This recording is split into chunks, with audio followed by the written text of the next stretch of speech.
my late supper because I've been very busy building up components for our Raudive diode experiments, which I might get to tonight because they won't really last that long. We're going to check out this Radionics thing, find out what it is, where it came from, and what's the idea behind it, and you know, is it what it's all cracked up to be? Well, you can be the judge of that.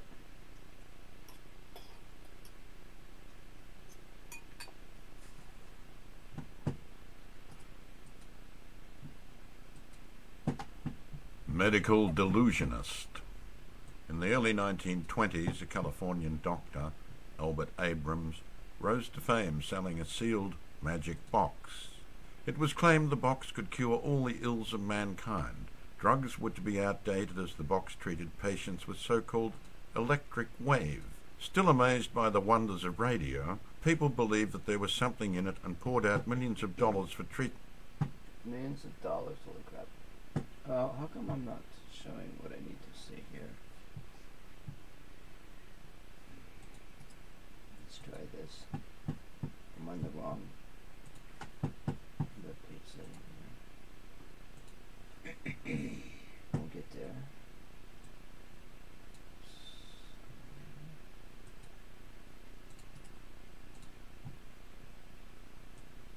Medical delusionist. In the early 1920s, a Californian doctor, Albert Abrams, rose to fame selling a sealed magic box. It was claimed the box could cure all the ills of mankind. Drugs were to be outdated as the box treated patients with so-called electric wave. Still amazed by the wonders of radio, people believed that there was something in it and poured out millions of dollars for treatments. On the one hand, famous public figures announced cures by the Abrams box. He still raged about him. People argued whether he was a crazy crackpot, a shrewd faker, or a misguided genius who had really made an epochal scientific discovery. The last proposition seems unlikely.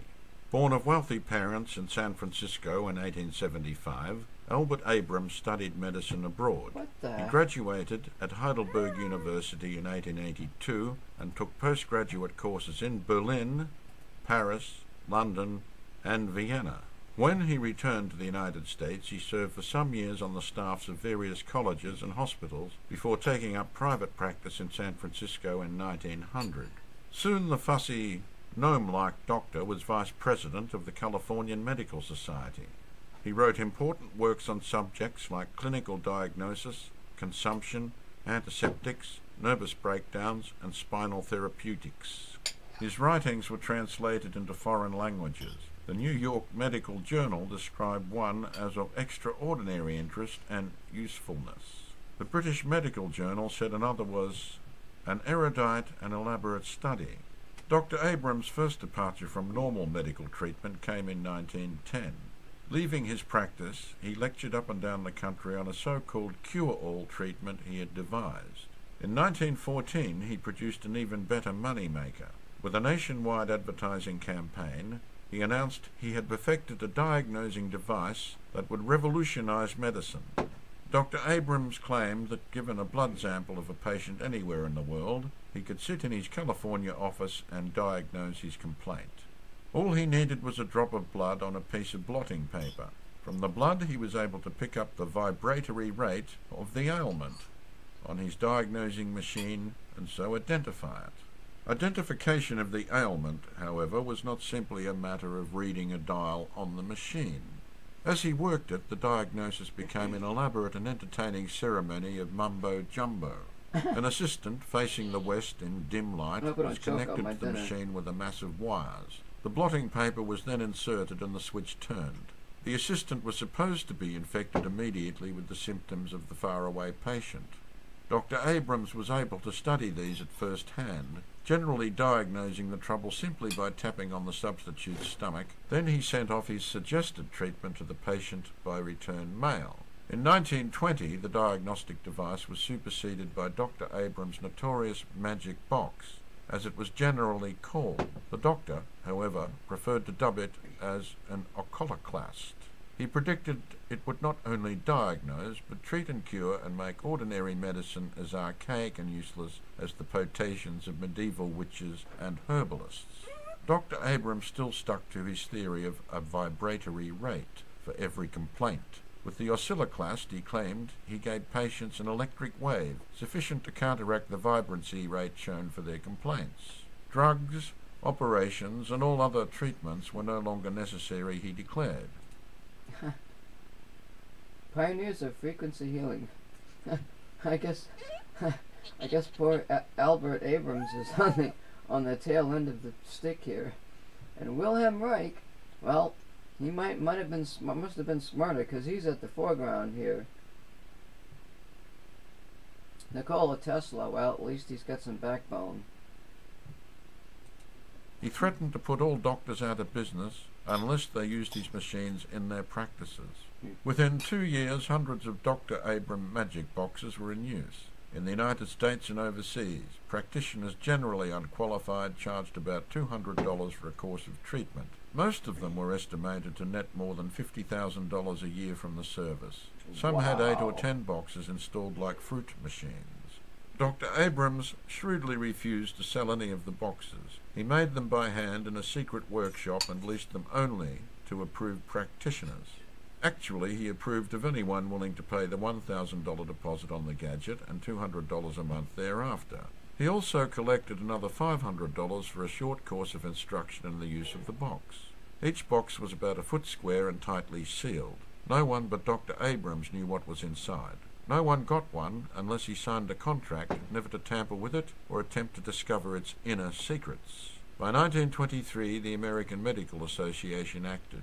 It began to publish a series of articles in its journal debunking the magic box and writing Dr. Abrams off as a fool or a faker. There was an immediate outcry from his supporters. Famous author Upton Sinclair leapt into print with a fulsome eulogy of Dr. Abrams. Some eulogy. You know what's interesting about this picture, though, is on this megaphone, there's a coil here with a cable running down. That's just like an audio resonator. And he's got this coil wrapped around it. I just thought that was a note of worthiness. Mind the dials. Some eulogy of Dr. Abrams as a great medical pathfinder. He has made the most revolutionary discovery of this or any other age, wrote Sinclair. I venture to stake whatever reputation I have that he has discovered the great secret of the diagnosis and the cure of all major diseases. He has proved it by diagnosing more than 15,000 people to my personal knowledge, and my investigation convinces me that he has cured over 95%. Another dedicated oculoclast user was Llewellyn Powles, distinguished member of a well-known English literary family. He jumped into the controversy with the explanation that he was on the verge of death from tuberculosis on an American visit in 1912 and consulted Dr. Abrams as a last resort. Following treatment with the magic box, Powles revealed that he had been untroubled by the disease ever since. Without even examining him, the doctor had correctly diagnosed the part of the lung where the tuberculosis was active. Then, said Powles, Abrams sat me down in front of his electrical machine. Having painted my right shoulder blade with some solution of brilliant marigold yellow, which after a few days formed a kind of shellac, he tied it under a round-shaped battery, causing my flesh to tingle. After 10 such treatments, Dr. Abrams gave Llewellyn Powles a blood test and declared him cured. For many years there was no visible trace of the disease. When it flared up again, Dr. Abrams was long dead. In 1939, Powles died of tuberculosis, but to the end he was certain only the magic box had given him those years of extra life. Following the support he received from these influential public figures, Dr. Abrams began claiming even more astounding powers. He hauled out his original diagnosing device and made some improvements.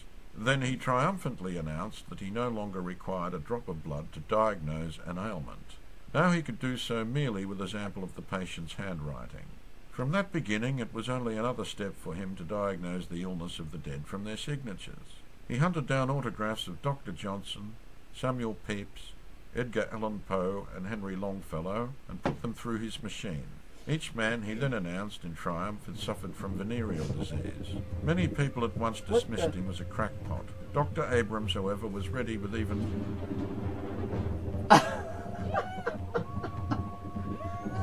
Somebody followed my stream on Twitch. Oh God, I'm not streaming there. Somebody, I hope I'm not streaming over there. Cause I got. Wait a minute.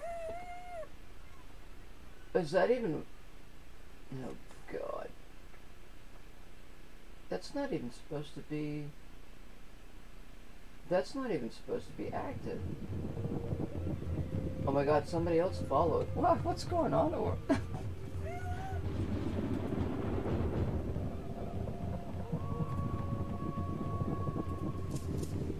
Oh, just bear with. What the? Just bear with me for a minute. Oh, you must be logged into this page. I don't think so.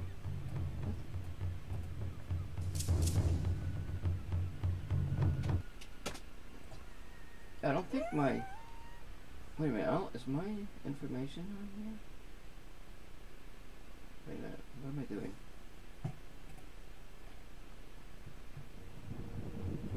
Why does that keep coming up?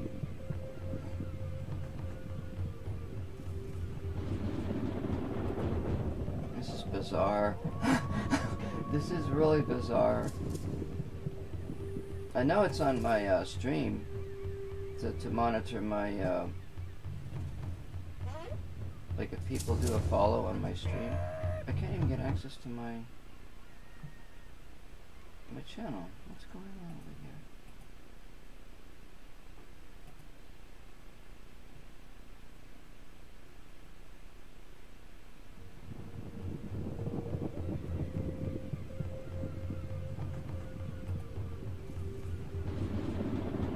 I can't even get on Twitch.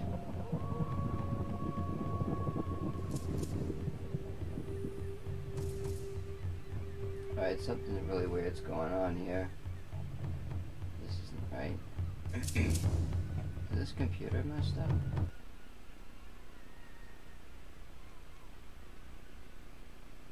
Oh, you know what it could be? Wait a minute. Let me just, something here. Just bear with me for a minute.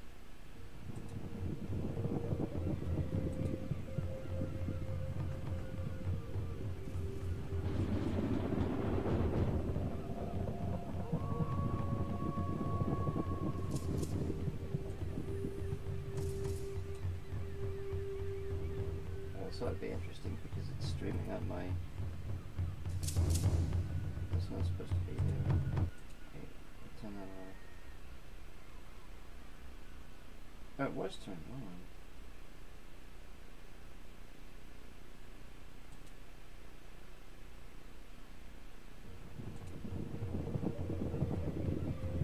What the heck is going on? Why are all these people following me on Twitch? Okay, so this fellow's following me on Twitch over there. A whole bunch of people are following me on Twitch. What? And I can't even get access to my Twitch channel. And wait a minute, that's not even supposed to. I have this shut off on my. Well, you know what?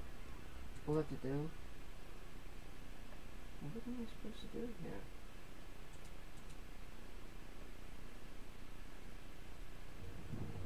Oh my God.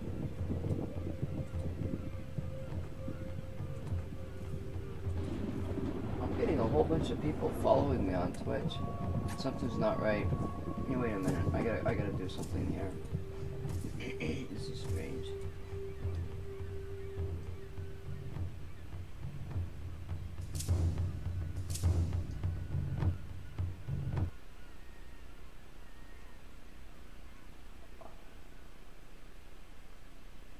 I can't access my channel.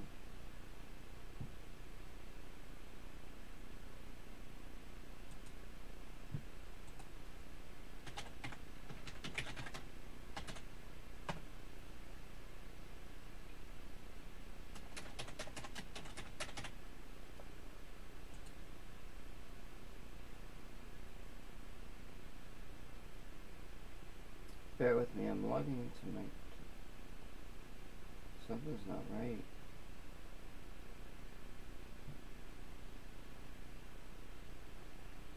Maybe Twitch is having some weird hiccup or something. Because I can't even get in. I don't even think I can get into Twitch here.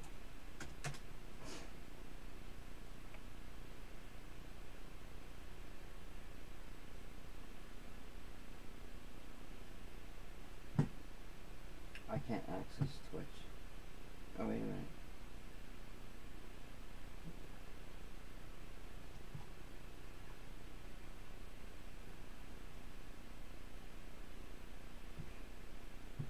The Twitch is, I don't know.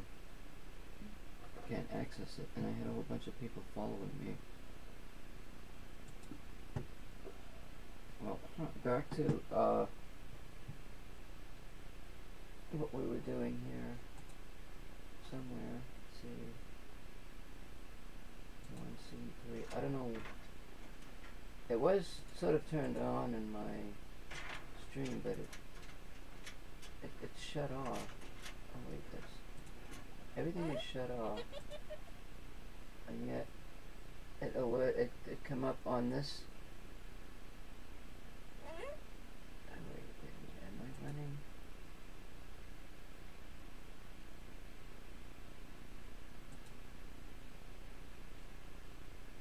Where's the background?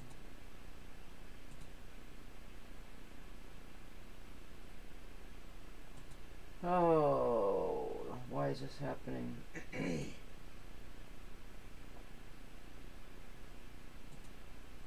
The background is not there. Oh, there it is. Okay. See, the other thing's not in here. That's my work area. That's a web page. That was interesting.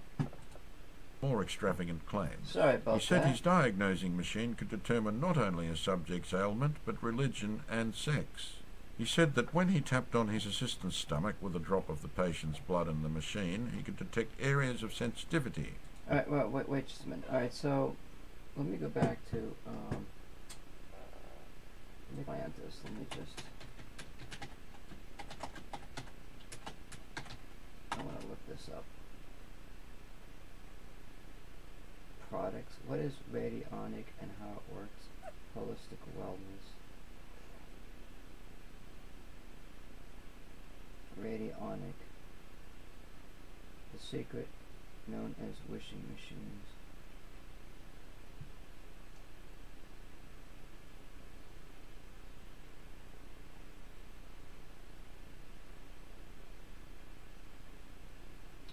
Borderlands Sciences.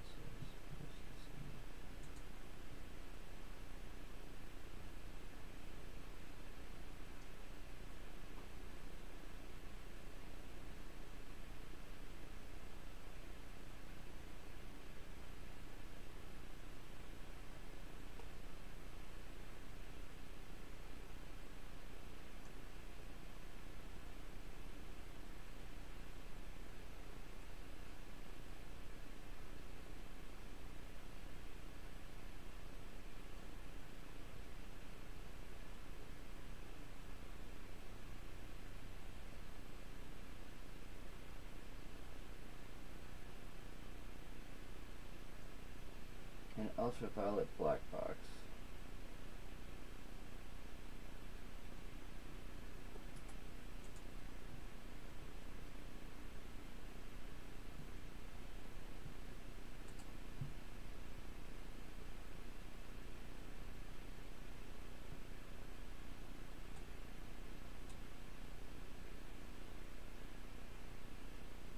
So it seems to me that most of this stuff is related to health and that sort of thing.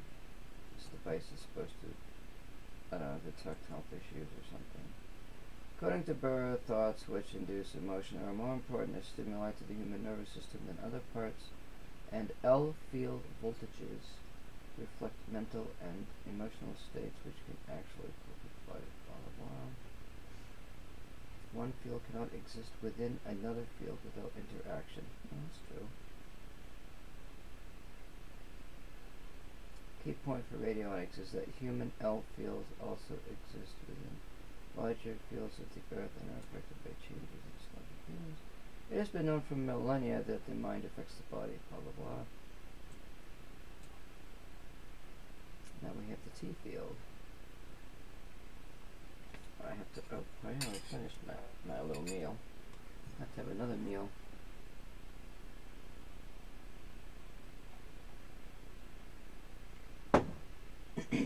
The human body has its O field, organization field. Within that O field, it has sub-O fields for various organs and cells. There is some aspect of vibrational states for different parts of the human body. It has its interest. It all stems from dowsing and picking up those energies by this device and perhaps focusing in on something. I have no idea.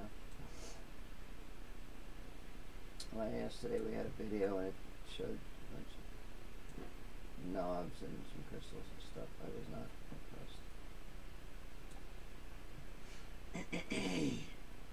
Now they're talking about chakras here.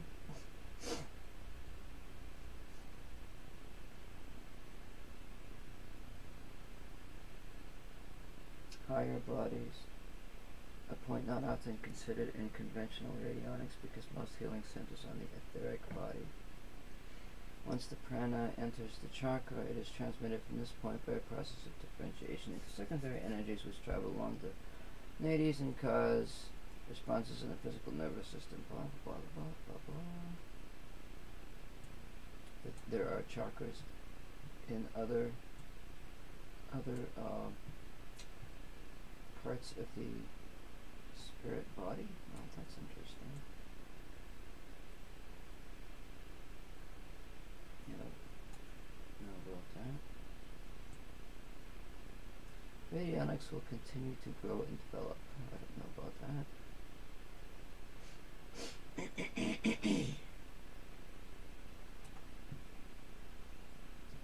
This is constantly growing. Blah, blah.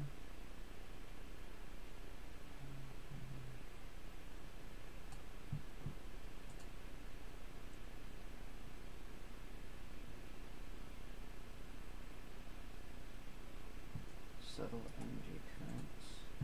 Theory and physics. It's like Abrams' electronic reaction.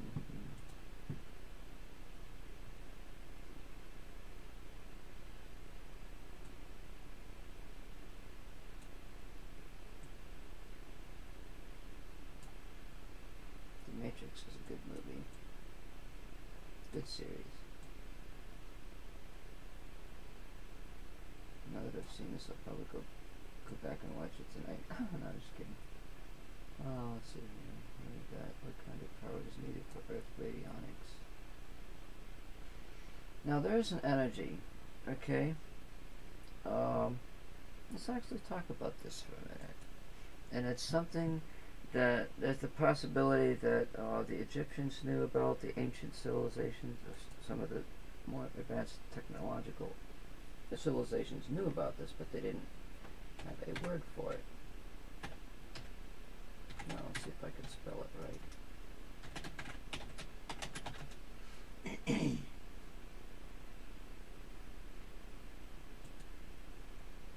Stochastic resonance is a phenomenon where a signal that is normally too weak to be detected by a sensor can be boosted by adding what the what? That's not what I was looking for. That's really weird because this is the basis of EVPs and the whole 9 yards. Stochastic resonance is a phenomenon where a signal that is normally too weak to be detected by a sensor can be boosted by adding white noise to the signal, which contains a wide spectrum of frequencies. The frequencies in the white noise corresponding to the original signal's frequencies will resonate with each other.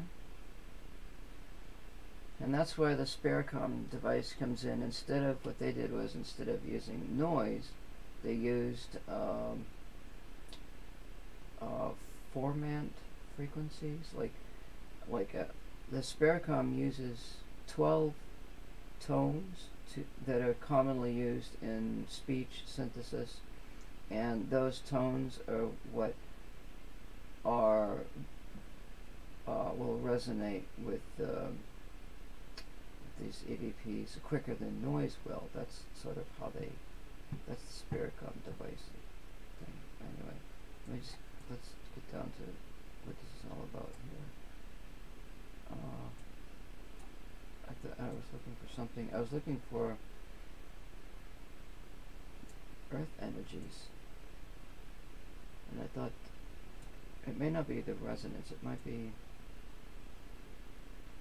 stochastic resonance as observed in neural tissue or brain functions.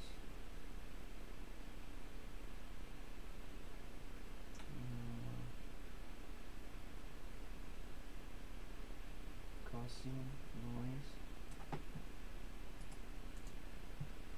This isn't what I was looking for, but that's interesting that there's a term for that, huh? Wait just a minute. So, let me look up,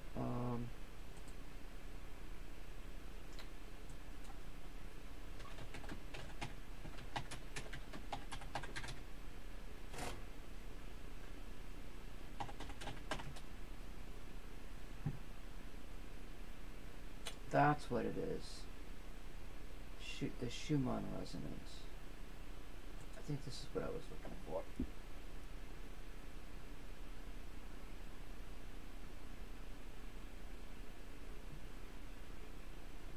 Each lightning burst creates a electromagnetic wave. 60 miles. Some of the waves have just the right wavelength, combined increasing in strength to create a repeating atmospheric heartbeat. Well, that's in the atmosphere.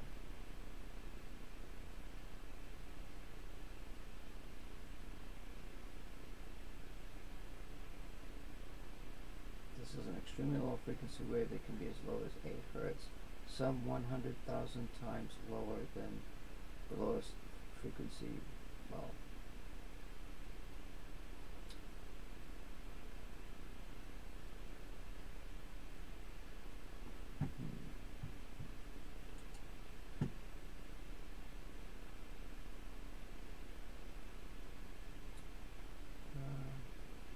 extremely low frequency is 3 to 30 hertz.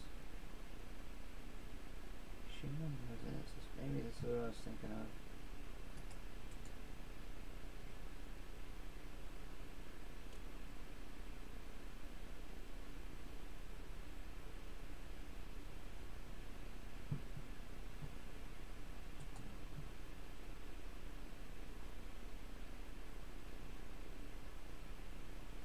This is a different type of distribution called Gaussian distribution. This is distributions have to do with statistics and the probability of certain information occurring within a certain space and time. And there's normal distribution. There's all kinds of distributions. One of them is based on Planck's constant, which is called black body radiation, and it's something that I want to get. I'd like to get into that at some point. Let's see. The red curve is the standard normal distribution. Oh, this is a good picture here.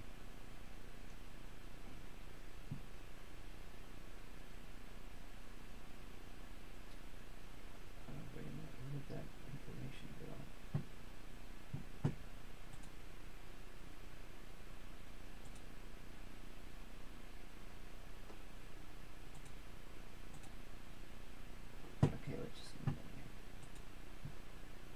It says the red curve is the standard normal distribution.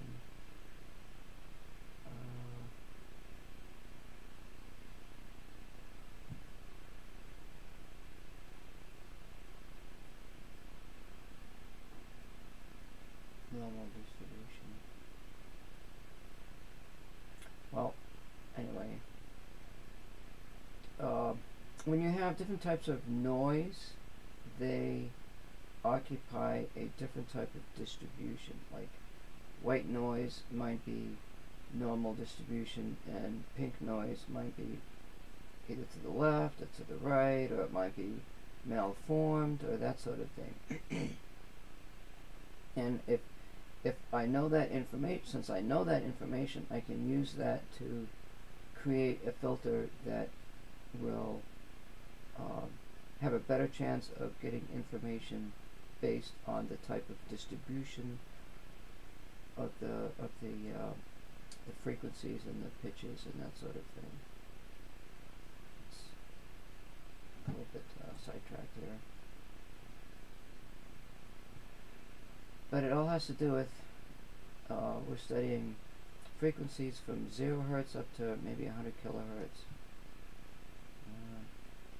Anyway, I want to get back to what we were looking at here, what we are listening to somewhere.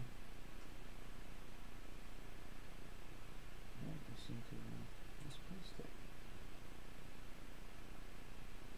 Theory and physics of Abrams' electronic reaction.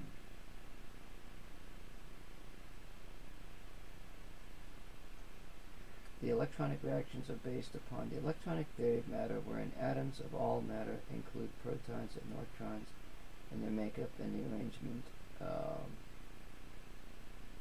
while magnetic fields don't contain protons.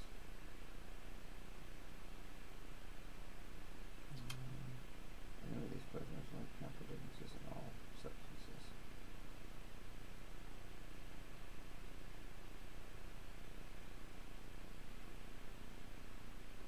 Vibratory nature is radiated from everything.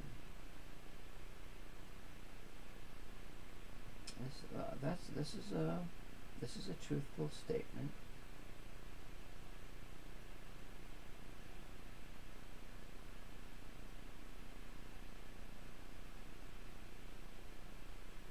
Radioactive substances and their radiation. Electrons and ionizing. It is these weaker energies that we are interested in.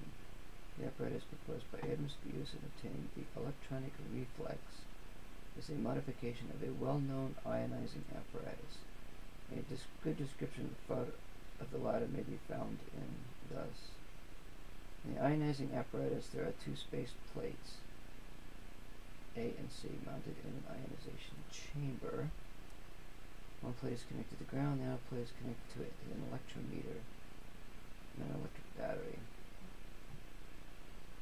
His dynamizer resembles very closely to the ionizing chamber. Sort of like a capacitor type of thing.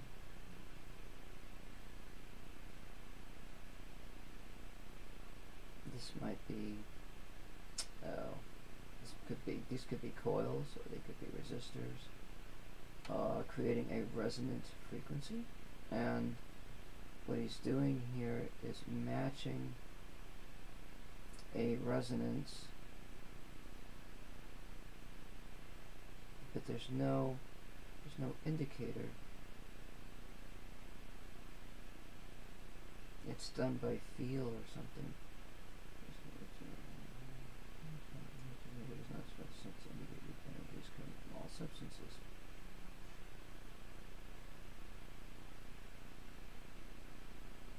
A tuning device was added. This permitted tuning the circuit to desired frequencies.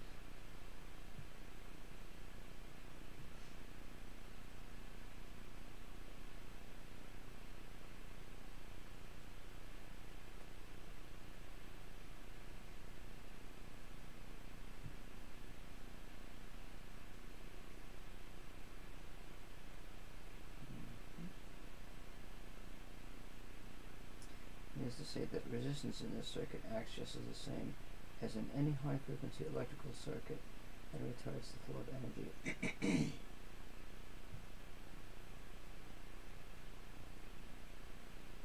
With this apparatus, while this apparatus is a modification of the ionizing apparatus, its operation is entirely different. The operation of the ionizing apparatus depends on a radiant energy strong enough to split electrons from the atoms of air between the plates in the ionization chamber.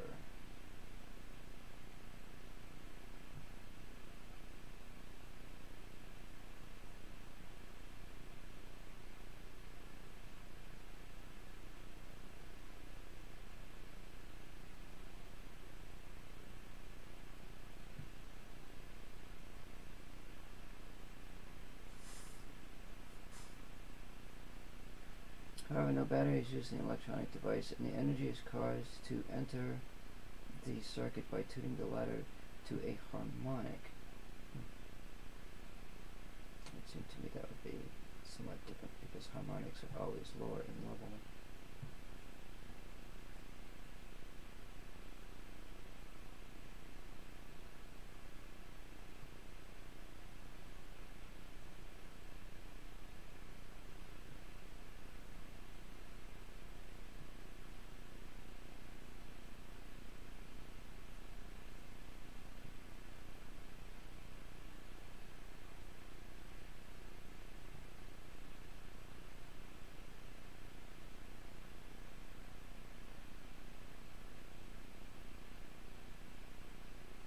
The electronic response may be elicited in several ways. It may be evidenced by percussing over the reflex area and is noted by a change in pitch or tone. A rod of suitable material will show an increased drag on this reflex area when drawn over. Dr. Adams preferred to use this percussion method, but he often used the rod.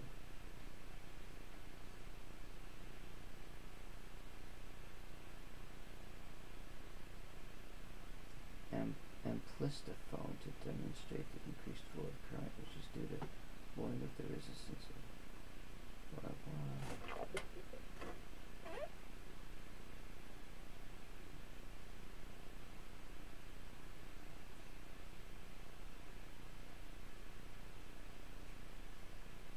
Using a delicate thermocouple. Yeah.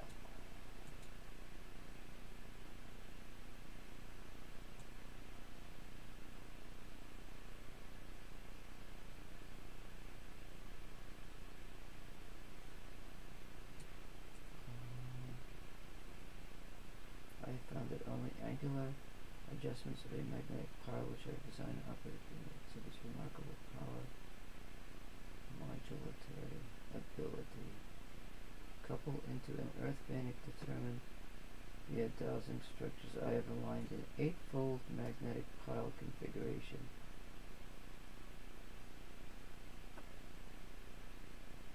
Weather modification was successfully demonstrated.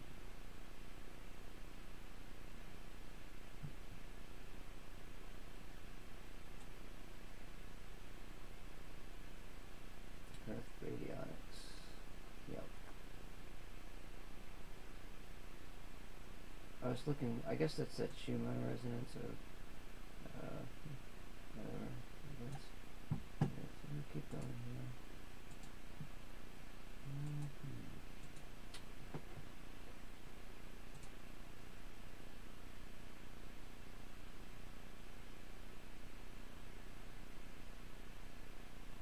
Biomagnetism, healing via radionics workshop. Stick had an instrument that he developed with George Delaware.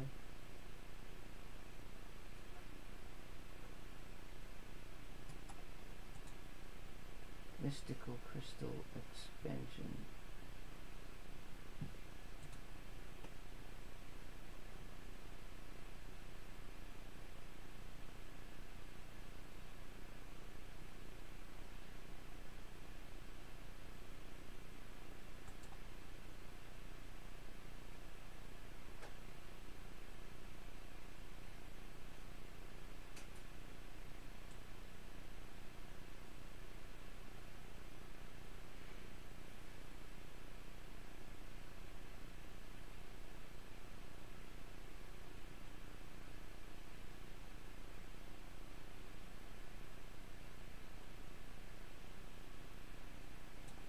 Diary of an alchemist.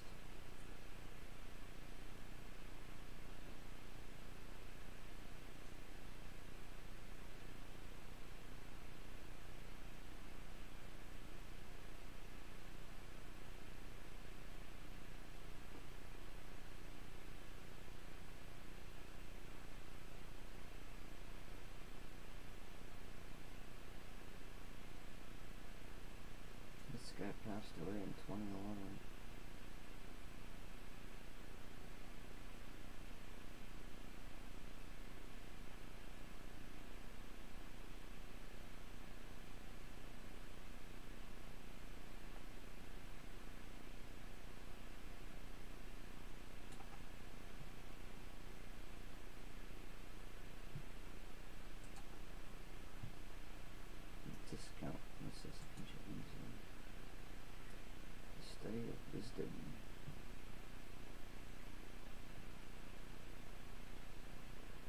others not by Gnosticism, Theosophy, ancient Greeks referred to it as truth. The Buddha taught it as wisdom, etc. Oops. I don't know who that guy is. I don't see this relationship between Atlantis and this radionics thing.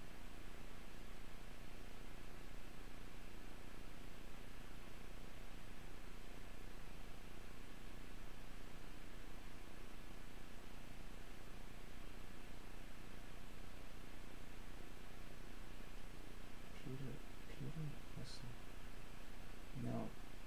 This guy, did I talk to him? I think I know who this is. His name rings a bell.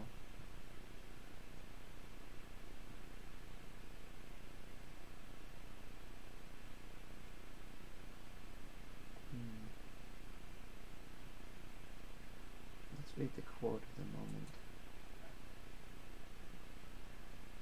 Oh, I guess there isn't one. Oh, there it is. The one thing the separate self cannot stand is being too clearly seen. To see the separate self clearly is to see it's non-existent.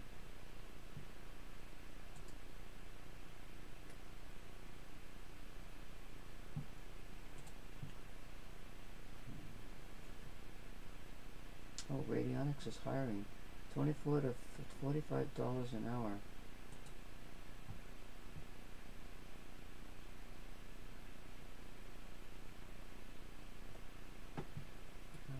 There's a lady here.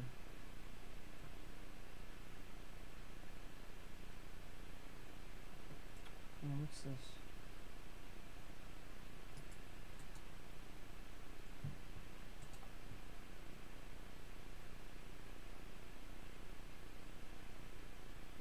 She invented radio devices, which she claimed could cure any patient.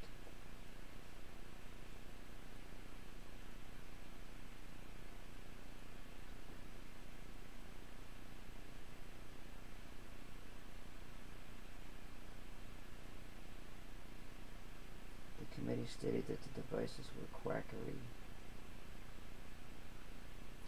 and concluded her alleged successes rest solely on the non-critical attitude of her followers.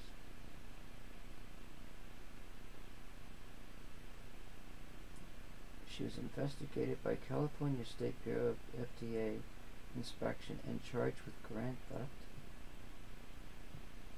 What'd she do, steal Abrams' idea? I don't know. Oh, what's this here? The Incredible Drown Case?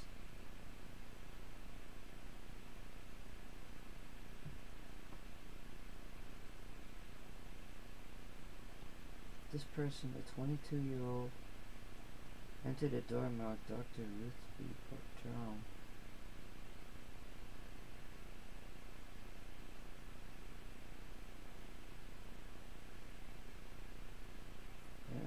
Miss Metcalf purchased from the doctor a little black box, a $588 drown therapeutic instrument to treat herself and her family.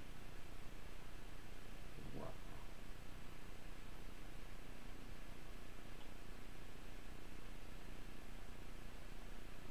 Play with the blood of I'm reading this to myself here.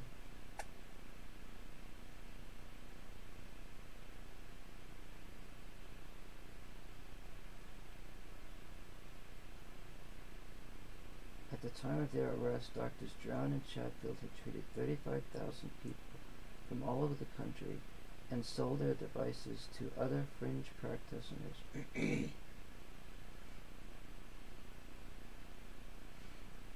The device could allegedly diagnose and cure nearly every known affliction from jealousy to cancer. Yeah, plus a few ailments. Which medical science has yet to discover. Expert witnesses testified that the elaborate machines that form the basis of drown treatment are a hoax. No more valid than voodoo or witchcraft. What? Ruth John got some of her ideas from Dr. Albert Abrams, king of 20th century gadget quacks, who died in 1924 after having made millions. He couldn't have been much of a quack if he knew how to make money. I don't know, it's just not right. Whatever. That's my bird.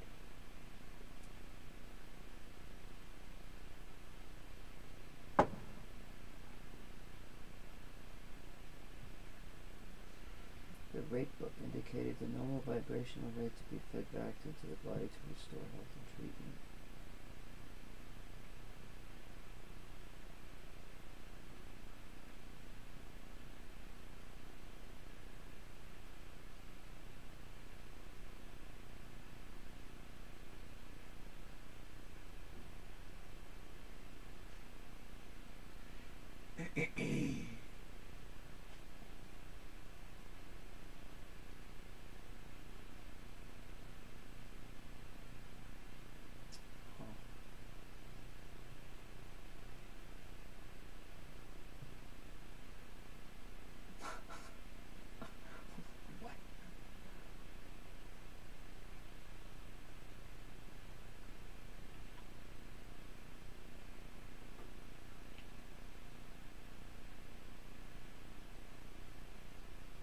Wow, but behind it lay all epic example of heartlessness, cruelty, and indifference to human life. Quackery can kill, said Deputy District Attorney, blah, blah, blah, blah. And the use of fraudulent instruments such as these devices in the courtroom is dangerous to human life. The Drowned Chatfield scheme, which treated thousands of patients and took in immense sums of money for years, after its worthlessness had been demonstrated in the Chicago experiments and the federal trial, demonstrates that the nation is still far from solving one of the gravest social problems, the menace of health fraud. What is this Charo base home? What is this? Your Skeptical Guide to Chiropractic History.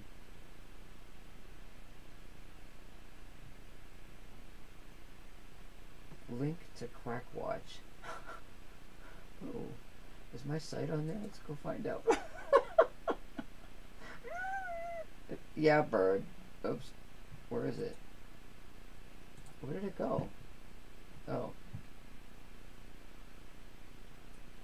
Holy crap. Quackwatch.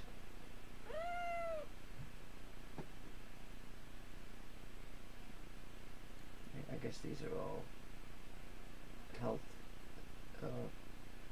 frauds and quackery. How to protect your money. A close look at quackery in America.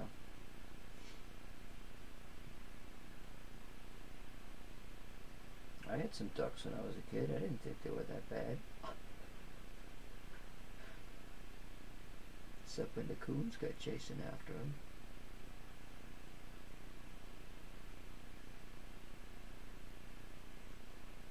No, this is a little bit out of context here. The Edgar Casey readings.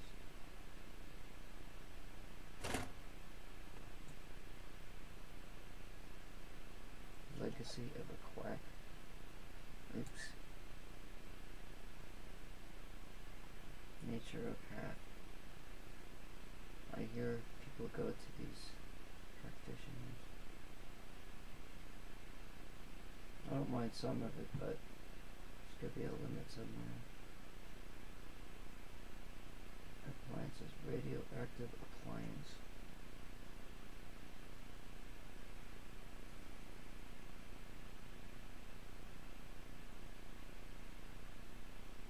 Well, I'm not gonna be reading this whole rigmarole here.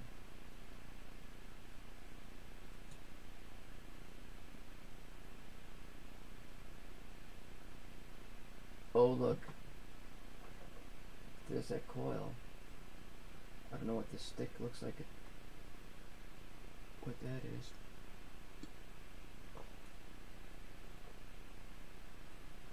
The wet cell appliance.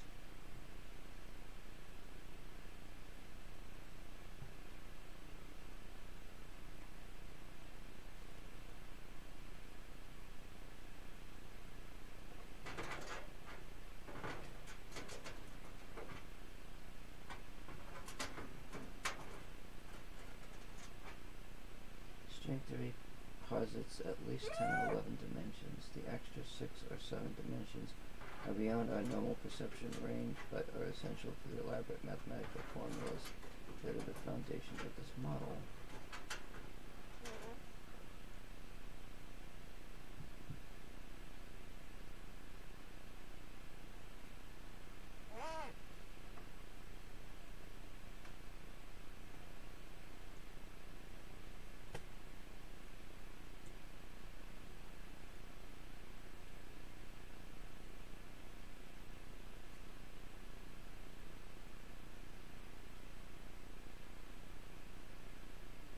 Quite the little article.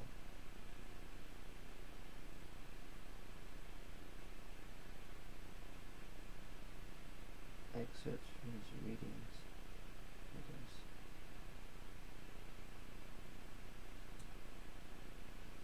Specifications for the Paul Cole Etheronic machine.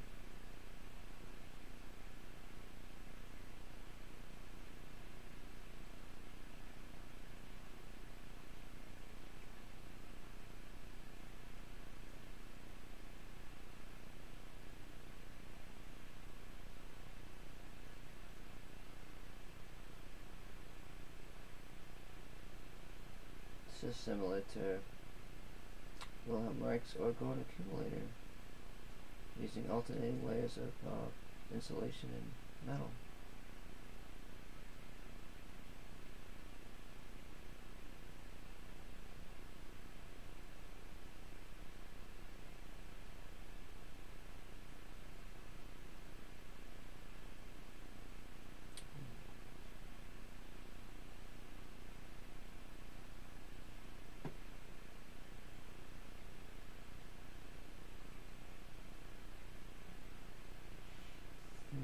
There's a carborundum crystal mounted on the side of the cabinet towards the bottom.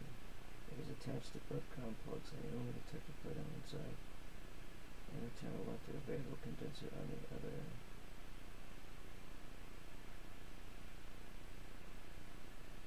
Carborundum detector.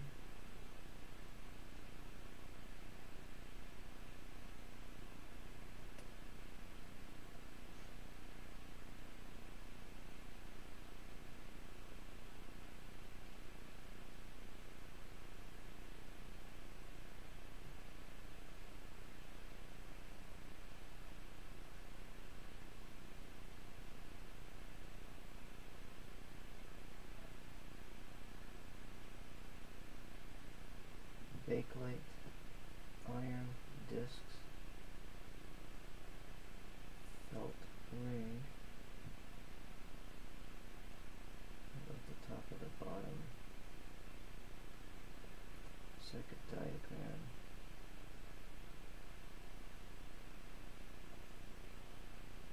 copper, aluminum,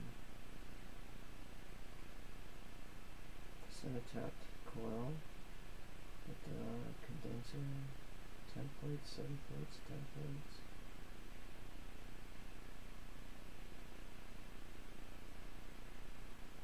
That's a capacitor. That's a variable capacitor.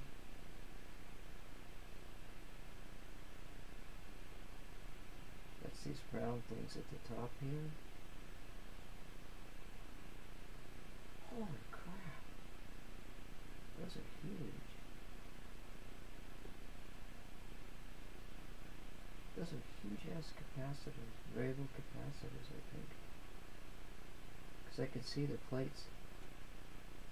The one in the middle don't have as many. They're all different values. Oh yeah, it says that down here. 10 plates. Oh, that says 10 too.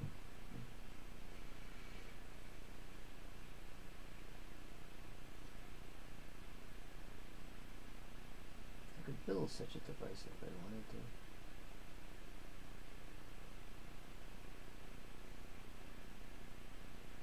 (1971) Edgar Casey.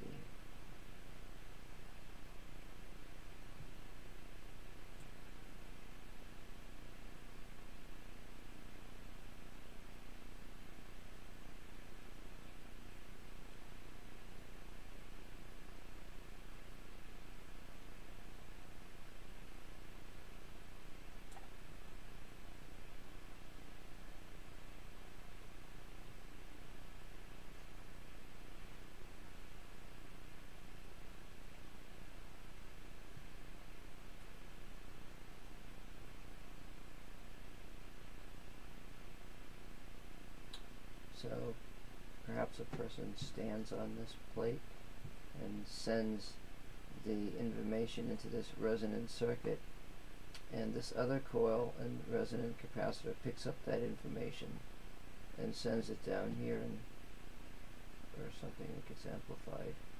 That's another resonator, the diode, to rectify the signal into a DC level, which could be measured.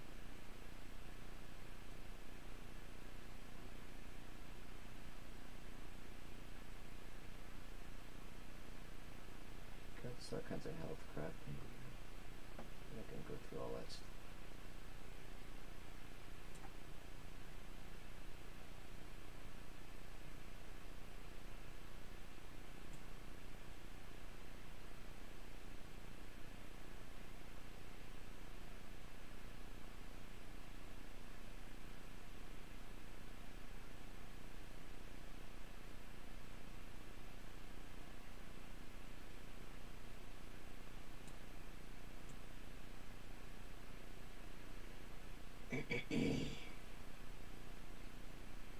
Organs have different vibrational rates.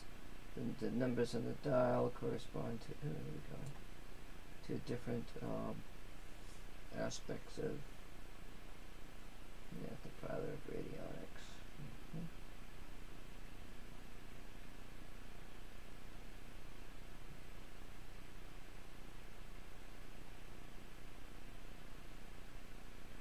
Very distinctive electromechanical interrupter, commonly referred to as a tick-tock. The interrupter consisted of two double-wound electromagnets and a pendulum mechanism that delivered approximately 200 interruptions per minute. The interrupter has a different commutator that both ran the device as well as supplied a second set of points that has a longer connect time and a rapid break.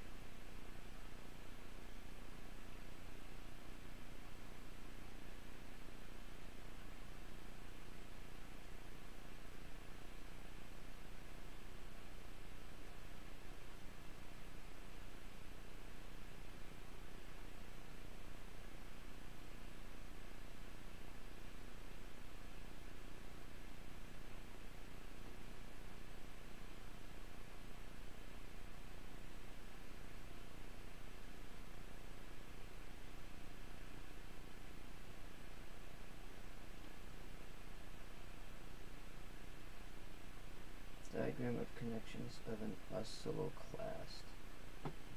One person stands on the plate, sends energy down to the machine. The other coil picks up the energy, does whatever it does, I guess.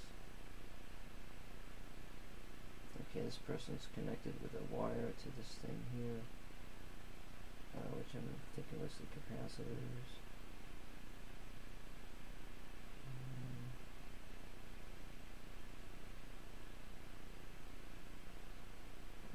This thing is doing here.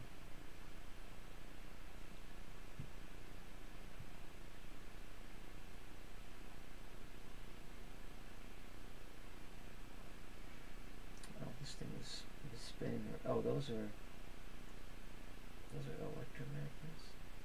Oh. So, if these are electromagnets, this thing's probably spinning around.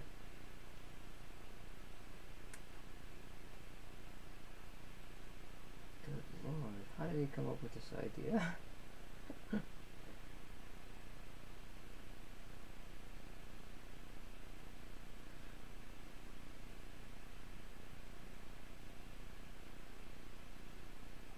I don't know, it's pretty far-fetched.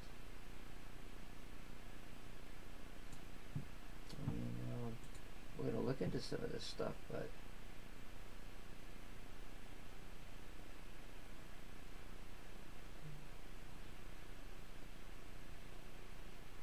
what's this here?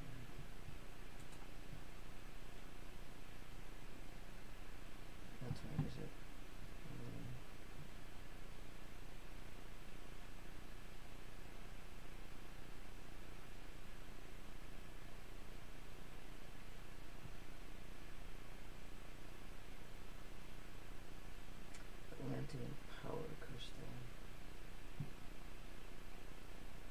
Everything in the universe vibrates and oscillates, therefore the connecting link between all forms of energy is vibration,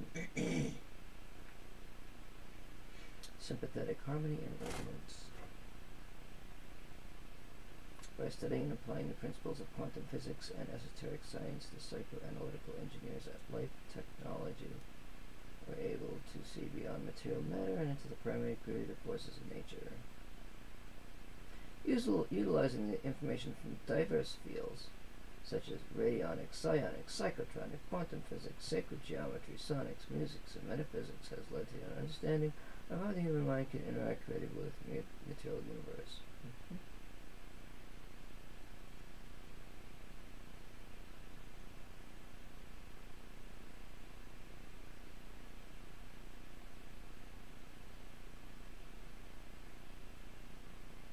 We're just going to skip that.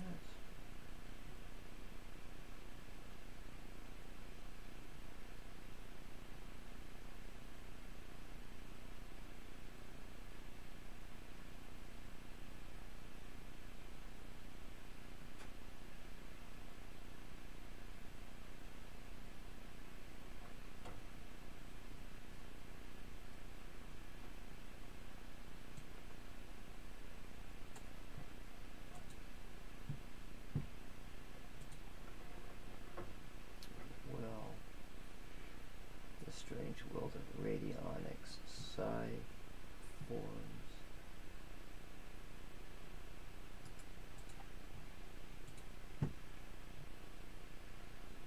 Center 11 research. Mind machines.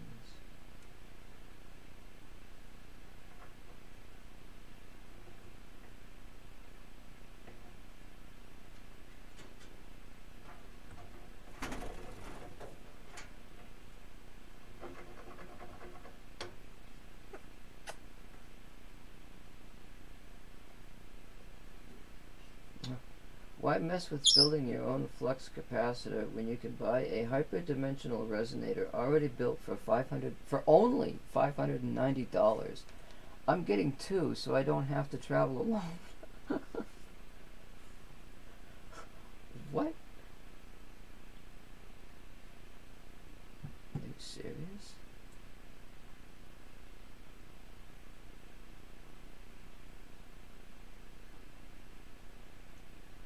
I have constructed a photonics flux capacitor. It's really simple. Take two mirrors and place them opposite one another and shine a light in between. The photons will bounce back and forth between the mirrors, increasing photonic flux in the plane of the mirrors. That's how a laser is created.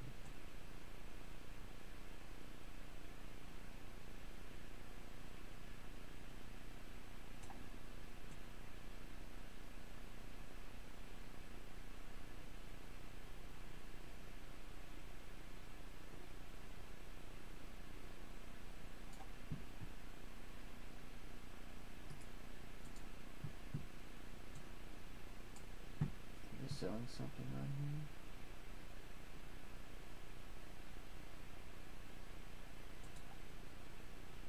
Oh, this is psi forms. Not bound.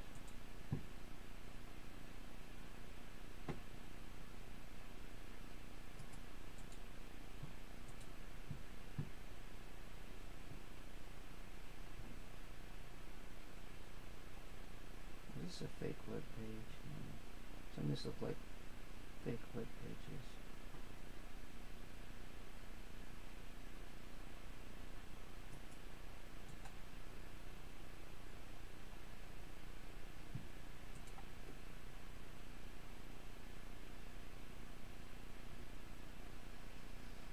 How to lose your talents.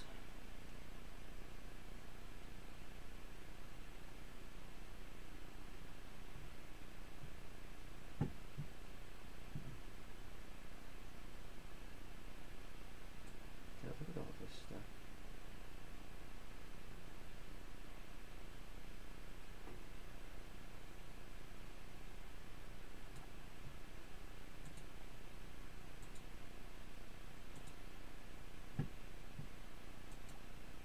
Well, I don't really see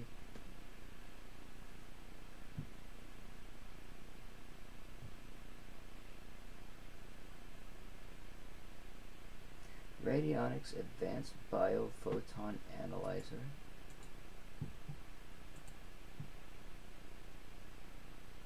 For better health.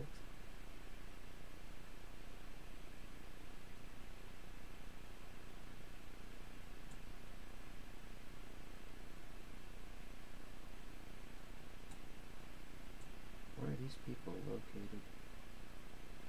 Where is this website located? Let's get the frickin' US flag up on the top there.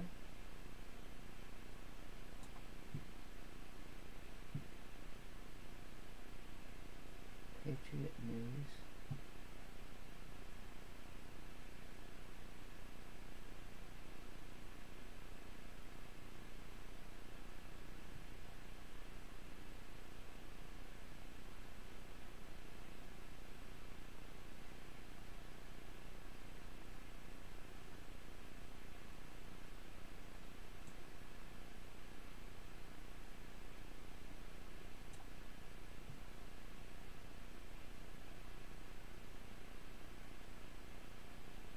Cutting edge of technology in the holistic energetic care field.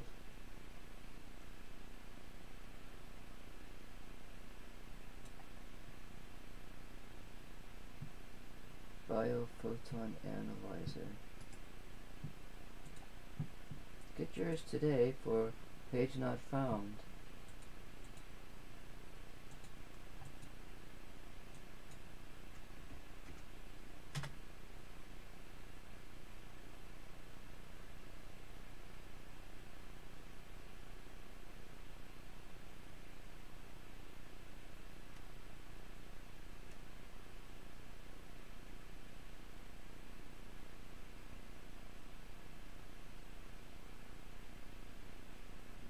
This is in Colorado.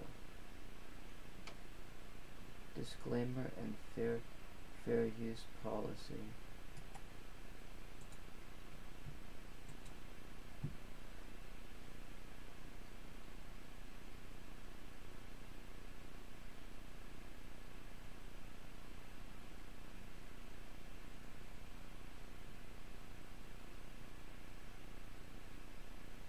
Accept full responsibility for any actions you may take concerning any information, stretching therapies, and all in connection with this website. Release and hold harmless. Affirm that rather than medical advice or treatment, you are seeking alternative information in the form of lifestyle, educational, nutritional, exercise, and homeopathic advice.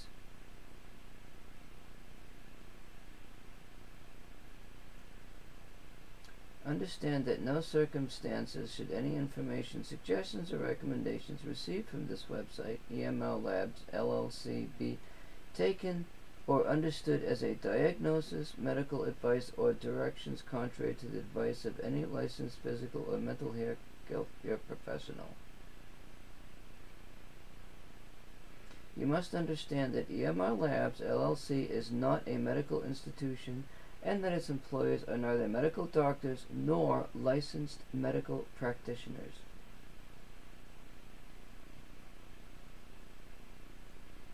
So how can they sell this product and claim it as health related when it's illegal? It's not an FDA approved device. Because they say on their website that that's not what it's used for. That's how they get away with it.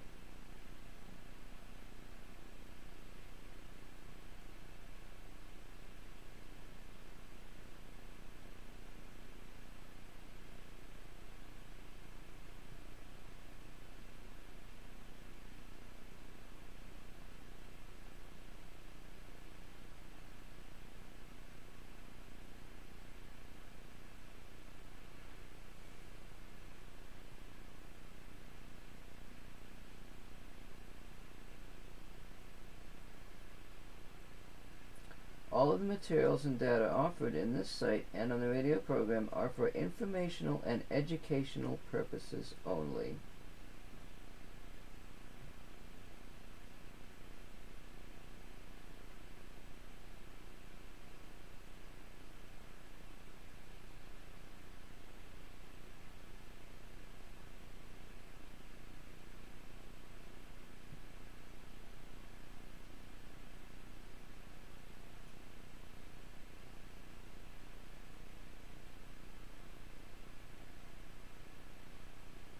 As an American national, you have the legal right to medically treat yourself by common law, according to these instruments. Notice they have it all in red here. Look at all of this.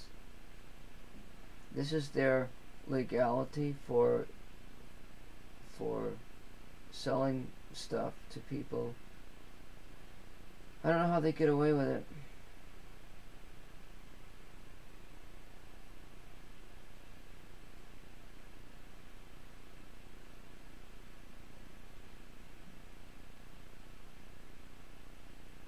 Section 10 of the United States Constitution.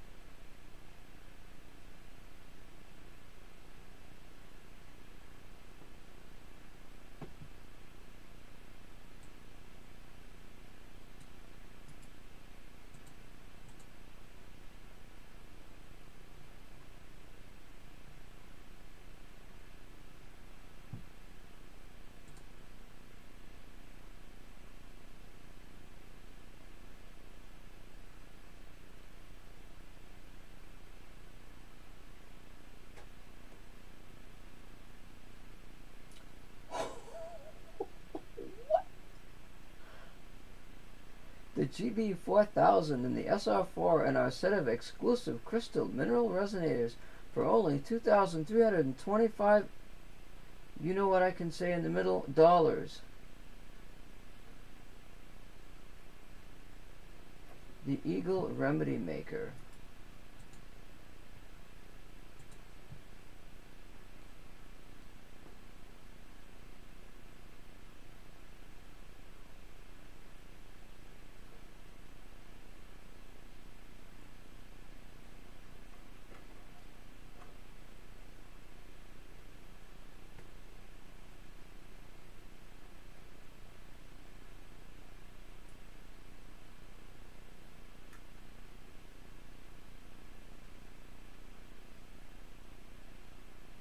What are they?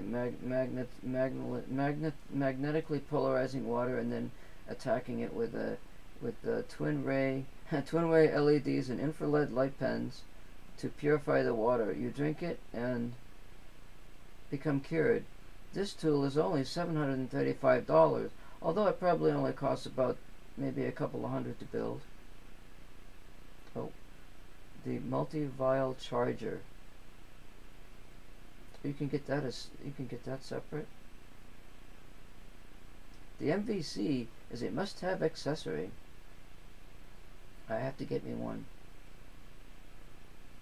It allows 9 common-sized vials to be. Why am I even reading this? Well, this is all takeoff from Radionics. Now see, they're making a claim right here. The twin ray infrared LED pen reduces back and joint pain, relieves pain in tight muscles. Oh, but let's see, is there a disclaimer? Yes, it's way down here in the small print. Use of this items in blah blah blah blah. Accept full responsibility. Blah blah blah blah. EMR Labs. Blah blah blah blah. These instruments are sold for experimental use. No suitability claims or emergency for any purposes is stated. For any purposes stated or implied. Well, it doesn't seem like that to me. It seems like it says right here that they're stating that this device reduces back pain. It relieves, etc., etc., etc. I don't even want to go there anymore. It's just ridiculous. Let's see how much this bird is. I want to know how much this thing is. I want to buy one. We design and manufacture products. The photon pen and more. How can I get me one? Go to the store. Wait, what's that thing called? The ABPA A2 system.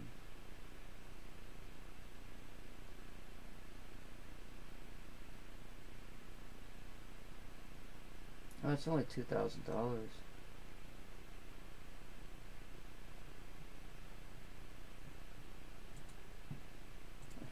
Let's type this in. I'm just being skeptical here. I'm just being skeptical here. Here's their frequency generator they were talking about. If you want to know the secrets of the universe, think of it in terms of energy, frequency, and vibration. So we're going to shove all kinds of frequency crap into this machine, and we're going to bombard you with it. And if you keep doing it for 20 years, you might get cured, or you might die in 20 years anyway. Resources. Monitor the Schumann resonance. Remember, we were talking about that earlier, see?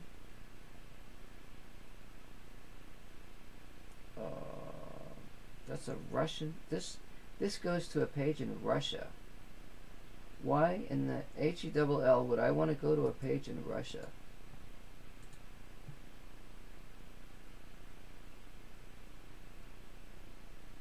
Well, I just did.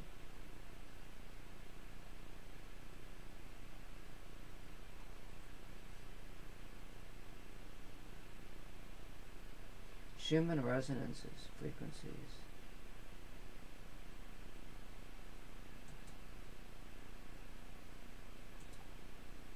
Ooh.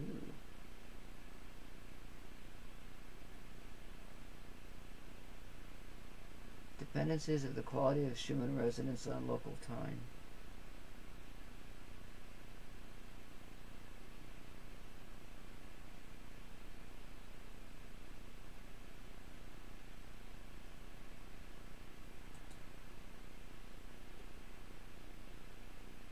Well, that's an interesting webpage.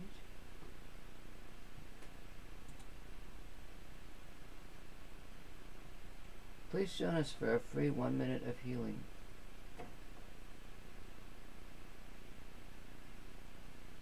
How to make your own bulletproof coffee. What? The Cosmic Egg. Healing meditations from the Octarians. I might be talking to those people, but they might not like me. I want to talk to the Pleiadians. Lemon and baking soda.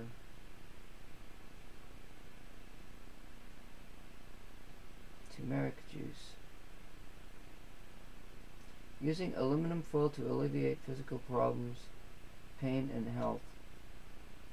Well, I hate to tell you this, but aluminum foil actually amplifies cosmic rays, so I wouldn't want to be putting that on top of your head anytime soon. But most people wouldn't know that, so... Scientist explains what will happen if you wrap your feet with aluminum foil. My toe's been bothering me, actually. I think I got a little bit of an ingrown toenail. Well, it's not bothering me now, though. Maybe the fact that I was not thinking about it, and I alleviated the pain because I wasn't thinking about it.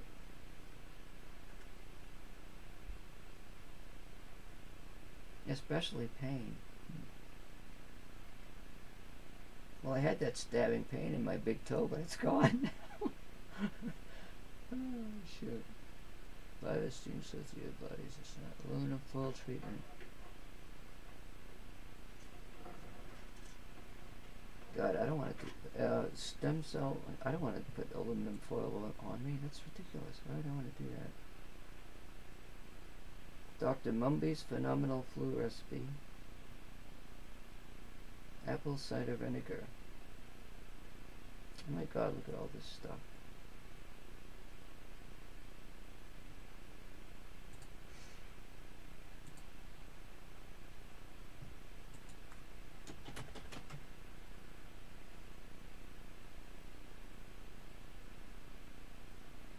CMS called off for EHH. I can't even pronounce it.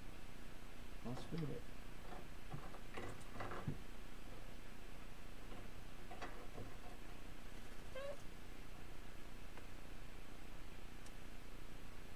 Oh, that's something. Healthcare fraud.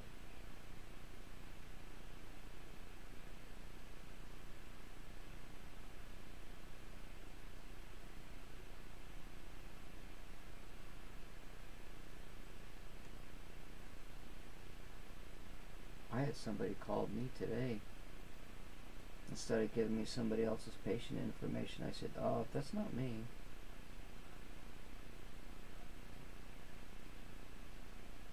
What that's all about. Anyways.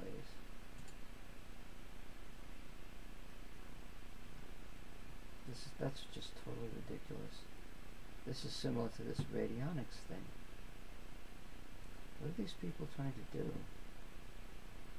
The energy plate, the vortex energy plate. Personal energetic trainer. Oh, they have them in red, blue, and green. Why not red, white, and blue? $150.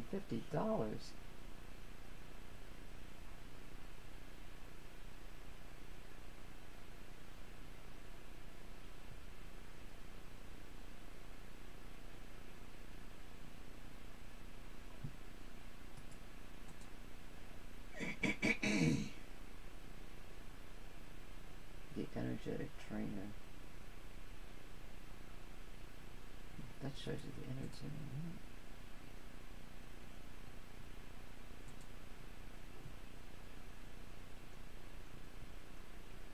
That looks like a battery. There's probably a switch. It looks like there's a capacitor in there. What are they doing? Charging and discharging a capacitor onto your skin or something. Carry in pocket or place under your pillow. Effective range is 3 feet. Oh, it's giving out some kind of radiation. It's ridiculous. I don't want anything that puts out a radiation unless I know what it is and I can measure it. Well, anyway, I was looking at this Radionics. This guy talks about it here. Some other stuff here. Plasma electrical field broadcaster. Ooh. Self-healing. Oh, let's just generate all kinds of electronic and electromagnetic fields so we can have cancer and not wake up the next day.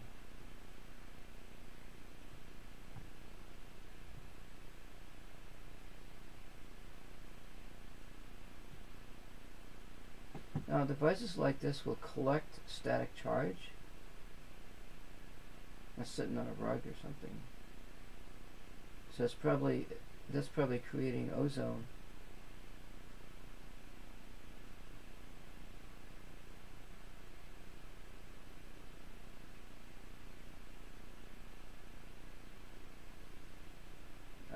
Orgone is discovered by Wilhelm Reich.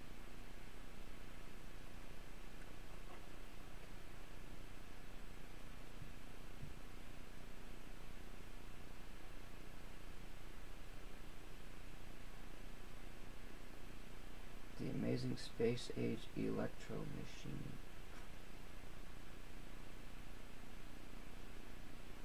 Is that something I can look at?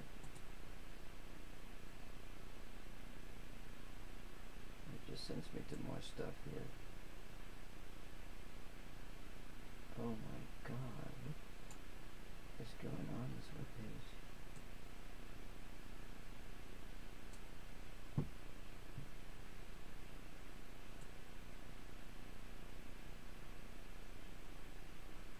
Acuscope myopulse treatments.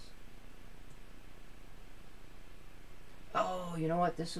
We had this. I was watching that guy on YouTube last night, and he was talking about this woman.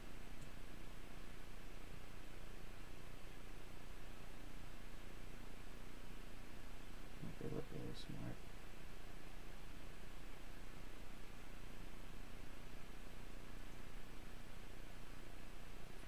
Myopulse electroacuscope.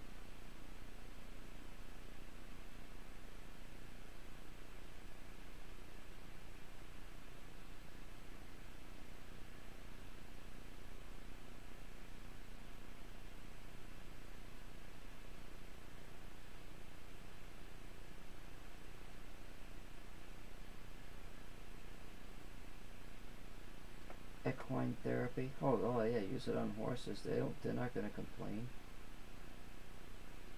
microcurrent instruments. So they're using microcurrent, microamps of current, and sending it to your body without really. None of this stuff is FDA approved. You don't want to do this kind of crap. This is not good. Like acupuncture, except using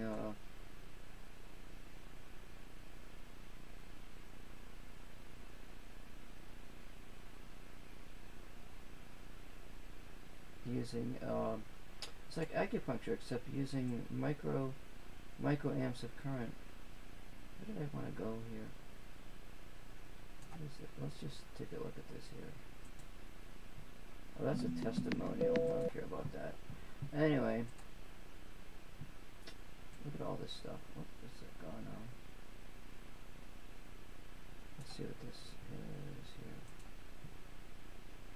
In this segment, I'm going to be discussing the overview of the Advanced Biophoton Analyzer, or Model A2. It's only 2,000. As you can see from the unit, it has large wells, 2 large wells. These large wells are 4 inches in diameter. They'll receive a 1-quart Miracle Whip jar comfortably into the bottom. Oh, I love Also, Miracle Whip. I use it on my strawberries. The bottom of the well is concave. So when it's laying flat on a table, all the small items actually roll to the center. Where other units that are on the market, they have a tendency to be smaller and much harder to get out, if not flip it upside down.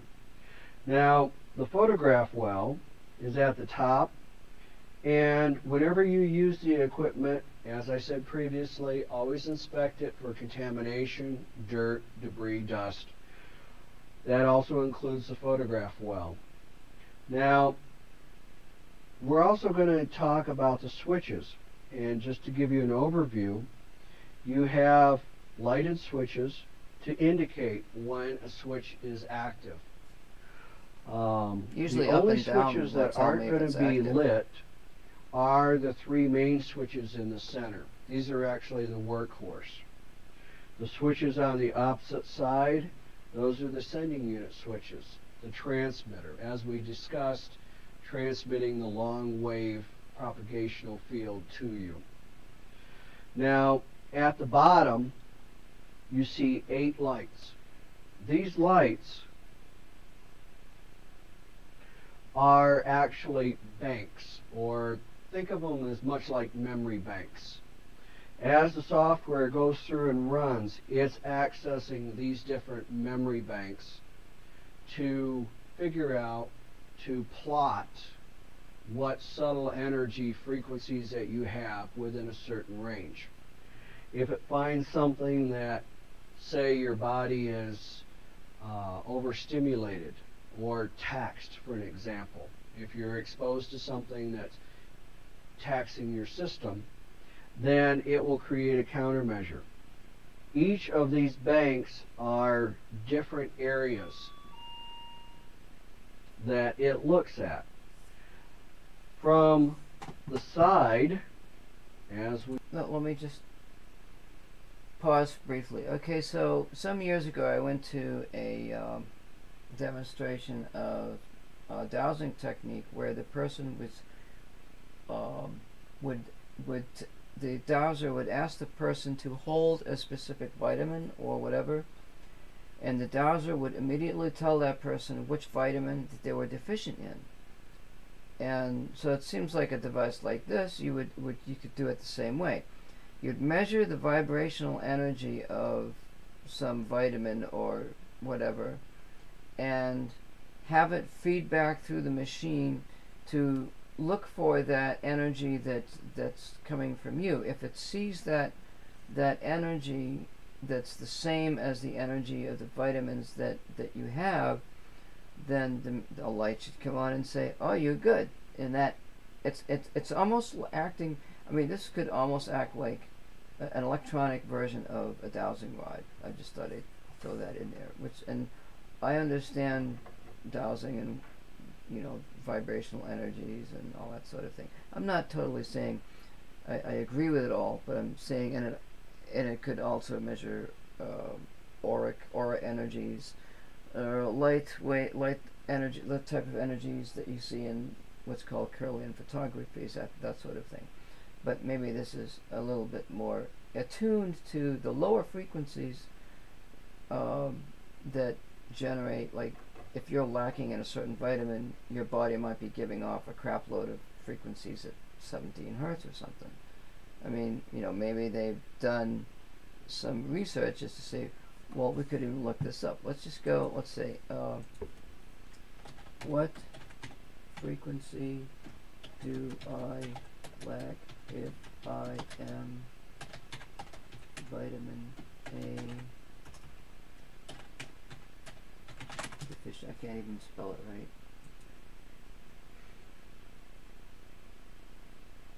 What? Do nutrient deficient? Well, it's not even going to tell me that. Let's do vitamin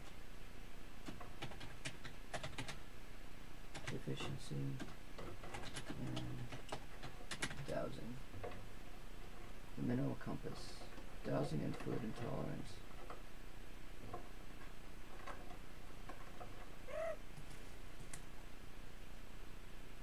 And here's another one here.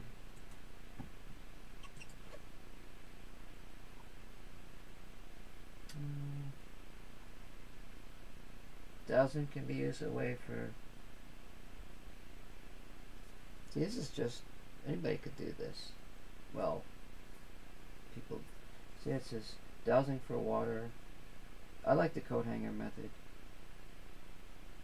Dowsing for food intolerance. Process of dowsing for chemicals of foods is similar to that looking for water. It's easy to have a sample of the food or product in front of you to start with. This is somebody doing it on their own, to themselves. But it works better if somebody does this at you.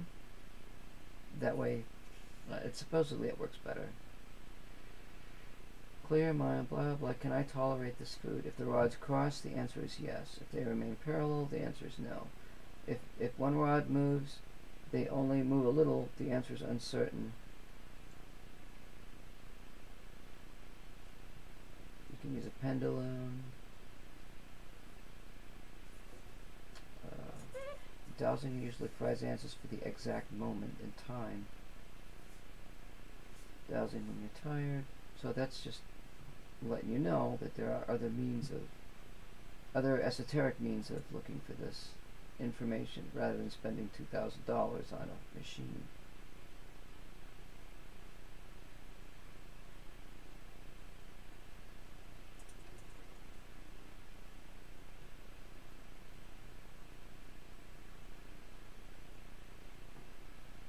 They're looking at for dowsing for minds and stuff. What was I listening to now? I forgot what it was. We move it to the side here. You're going to see I see a 9-volt battery. You're going to see the chime, which you just heard, an output plug, the 9-volt battery connector, This whole thing runs on 9 and volts. the serial plate. Now, one thing to keep in mind A $2,000 is rig if not you runs ever on need 9 to have volts. your unit serviced or repaired, the A2 Service and Repair Center is the only authorized repair center. No other electronics technician is authorized to work on the equipment, for the simple fact Hey, maybe. when you open up the back, it's like turning off your computer screen without saving it to the file. It's just gone. We engineered it this way so no one could modify with the safety codes or tamper with them. Maybe I could become one of their With the electronic serial plate technicians. here, it's also important to remember, if you ever call up, the first question that we're going to ask is, what is your serial number? The serial number tells us many different things. In our records, we can go back and tell you when it was constructed, what technician put it together, what level of software or version of software was currently programmed. The company is always striding on increasing the software, increasing its database. Okay, let's keep going here. And Skip ahead. I'll show you how to use that when we get to that time. As we turn the unit around, there are 4 screws. There's a tamper-proof material on the screws. And as you can see from the label, it's a construction date, the technician, and it's been QC'd. Please, to avoid costly repair bills, if your unit is ever broken or ever damaged, simply send it in and we'll repair it. Once it's been opened up and breached, the software to reload it is very costly. And we know that you don't want to pay more money for something that could have been easily avoided. So please, when you're using the advanced unit, if you have a switch that is damaged, non-functional. Okay, that's enough of that. But, what is this one here?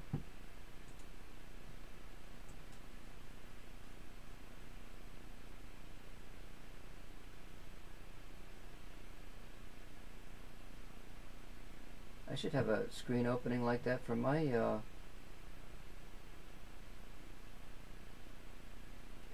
my demo. We know, for example, that we could treat a bottle, we could capture your energy field in a vial of water, and then treat the water, and it treats you. We don't even have to treat you. Oh. That's been known for 150 years. I mean, I'm telling you, if you want me to go into the depths about where it really is at, I can do it, but I can't do it tonight. It's too much. We could actually take you, let's say somebody has unwanted guests. Okay?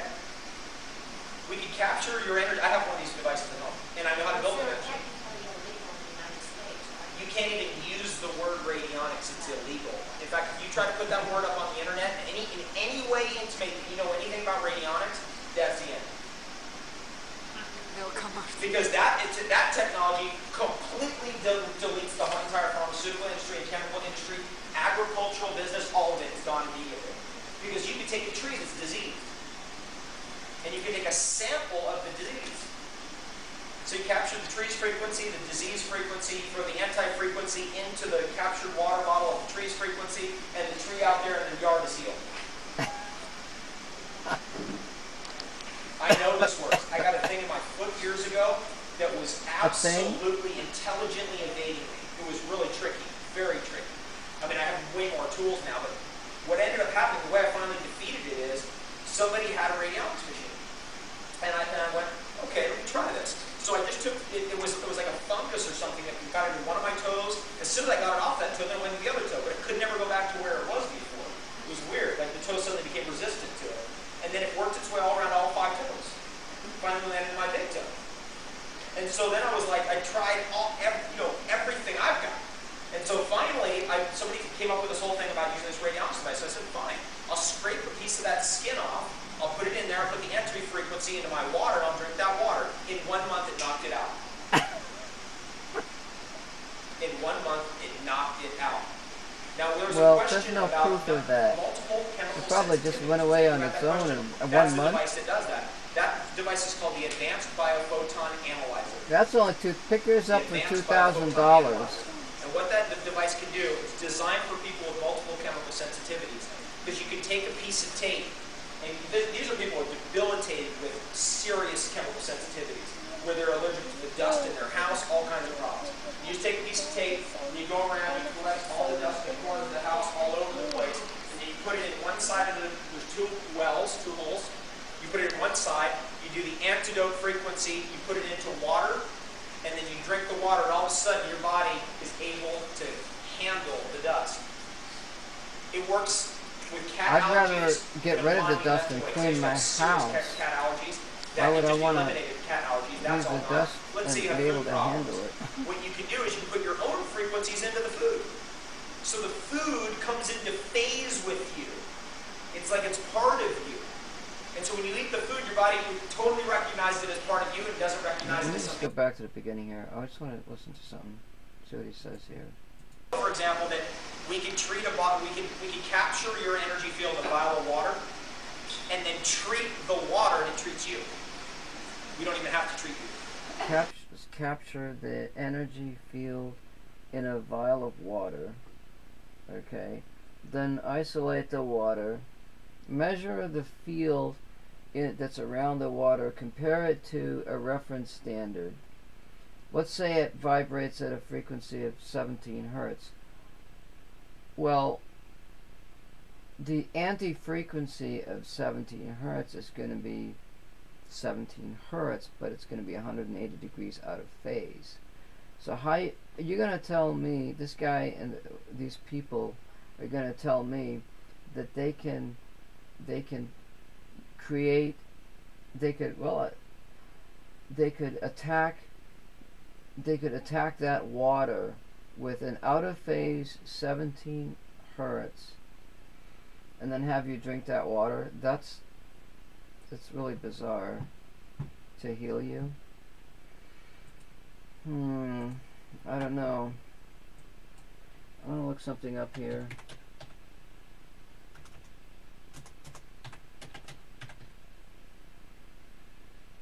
Atlantis and healing.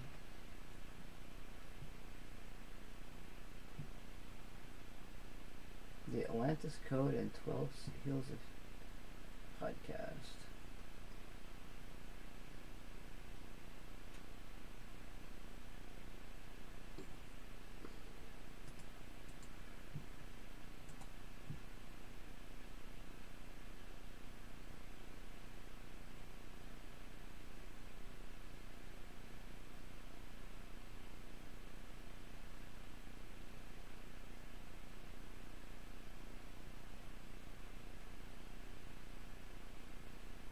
Certified Atlantean healing teachers. Yeah.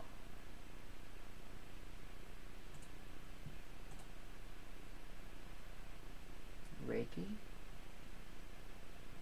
It holds special significance for the healing community.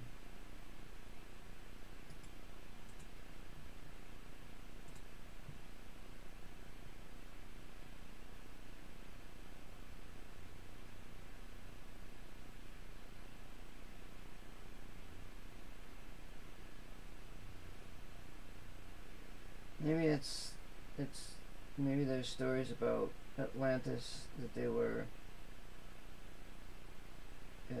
supposedly gifted people. They had advanced knowledge of esoteric things as such. And healing, I guess Reiki maybe came from there, who knows? I'm not saying like this guy with the water business, I'm not saying it's true. I'm not even saying I'm skeptical of it. I mean, there's stories about using magnetics for healing and that sort of thing. The work that I'm doing has to do with being able to extract information from different sources. Whether I'm not extracting information regarding anything to do with health, so what I'm trying to do is figure out exactly what these other people are doing with this equipment and these modifications, and it's rather shocking to hear some of this stuff. It's just like they said before, it's with the court thing.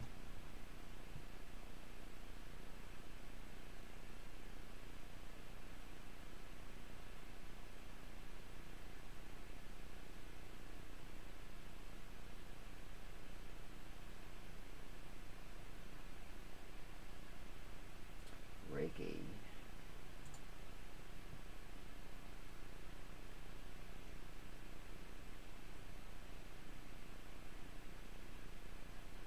The Fall of Atlantis and Use of Crystals. Edgar Casey's Bluestone. Remote Healer. See, I'm not seeing anything to do with Atlantis and radionics. I don't know how they come up with that. I wonder if we could type up, let's see.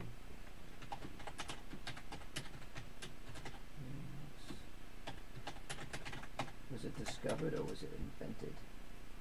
Radionics was officially discovered. Radionics is a form of alternative medicine.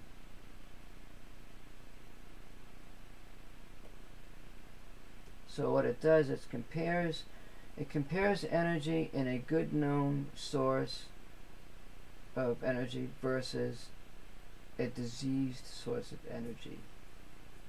Now, those frequencies may not necessarily be accurate unless if they do a bunch of tests, and if they do 1,000 or 10,000 trials and say, okay, if this person has a particular type of disease and in this area of the body, and you see this frequency, this waveform that comes up and says, yes, it's a pretty good idea, it's a pretty good bet that, you know, whatever. And then, well, okay, so you're telling me I can take that frequency just put it out of phase and create this water that has this out of phase frequency, and you drink that water and it cures you by getting rid of the frequency that the diseased cells are emanating,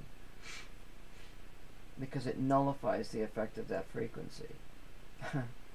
Or they're attacking that.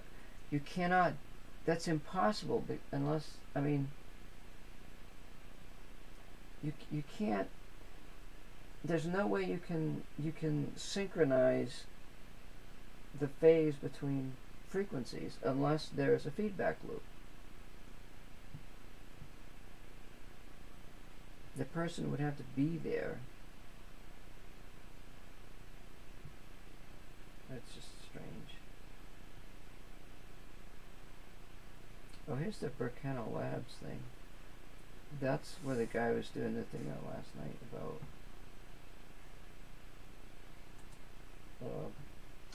just talking about it. Cowgirl.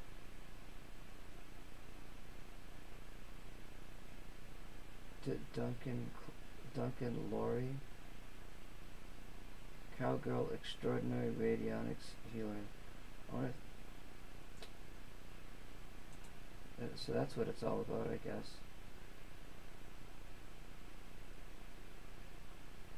The Ray of Discovery. Medical Radionics on Vimeo.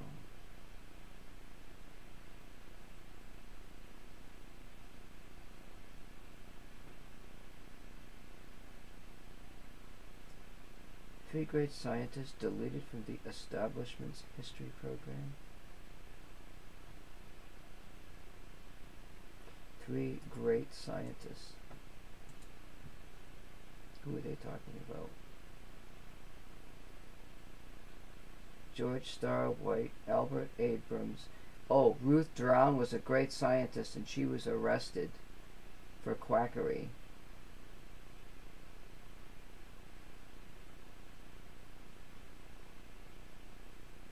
Art of chromodiagnosis.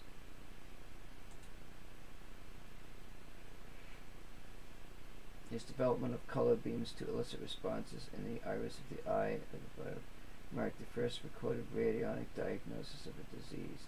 Many diseases can be found by looking at the eyes. That's what eye doctors are for. You don't need special machines for that. Unlike electricity, okay, here's something interesting.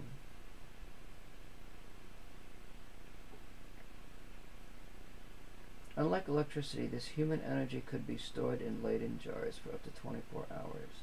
Leyden jars is storage of static electricity. These energies could be conducted, refracted, and tuned. His instrument, the oscilloclast, also described Ruth Brown dramatically, this wonderful woman's researcher, and utter suppression of her work are defined for the viewer. Learn how Dr. Brown developed her radionic tuning instruments. Discover her famed atlas of rates, her method of treatment patients with their own energy and mystifying radio vision cameras, devices capable of photographing internal organs and tissues even from a distance. Comments are disabled.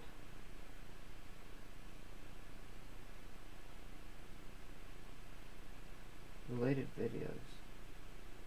Rife Research Lab. A tour of Borderland Sciences.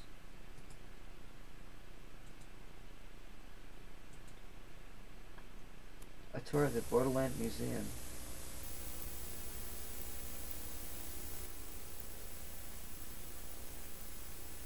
Peter Lindemann.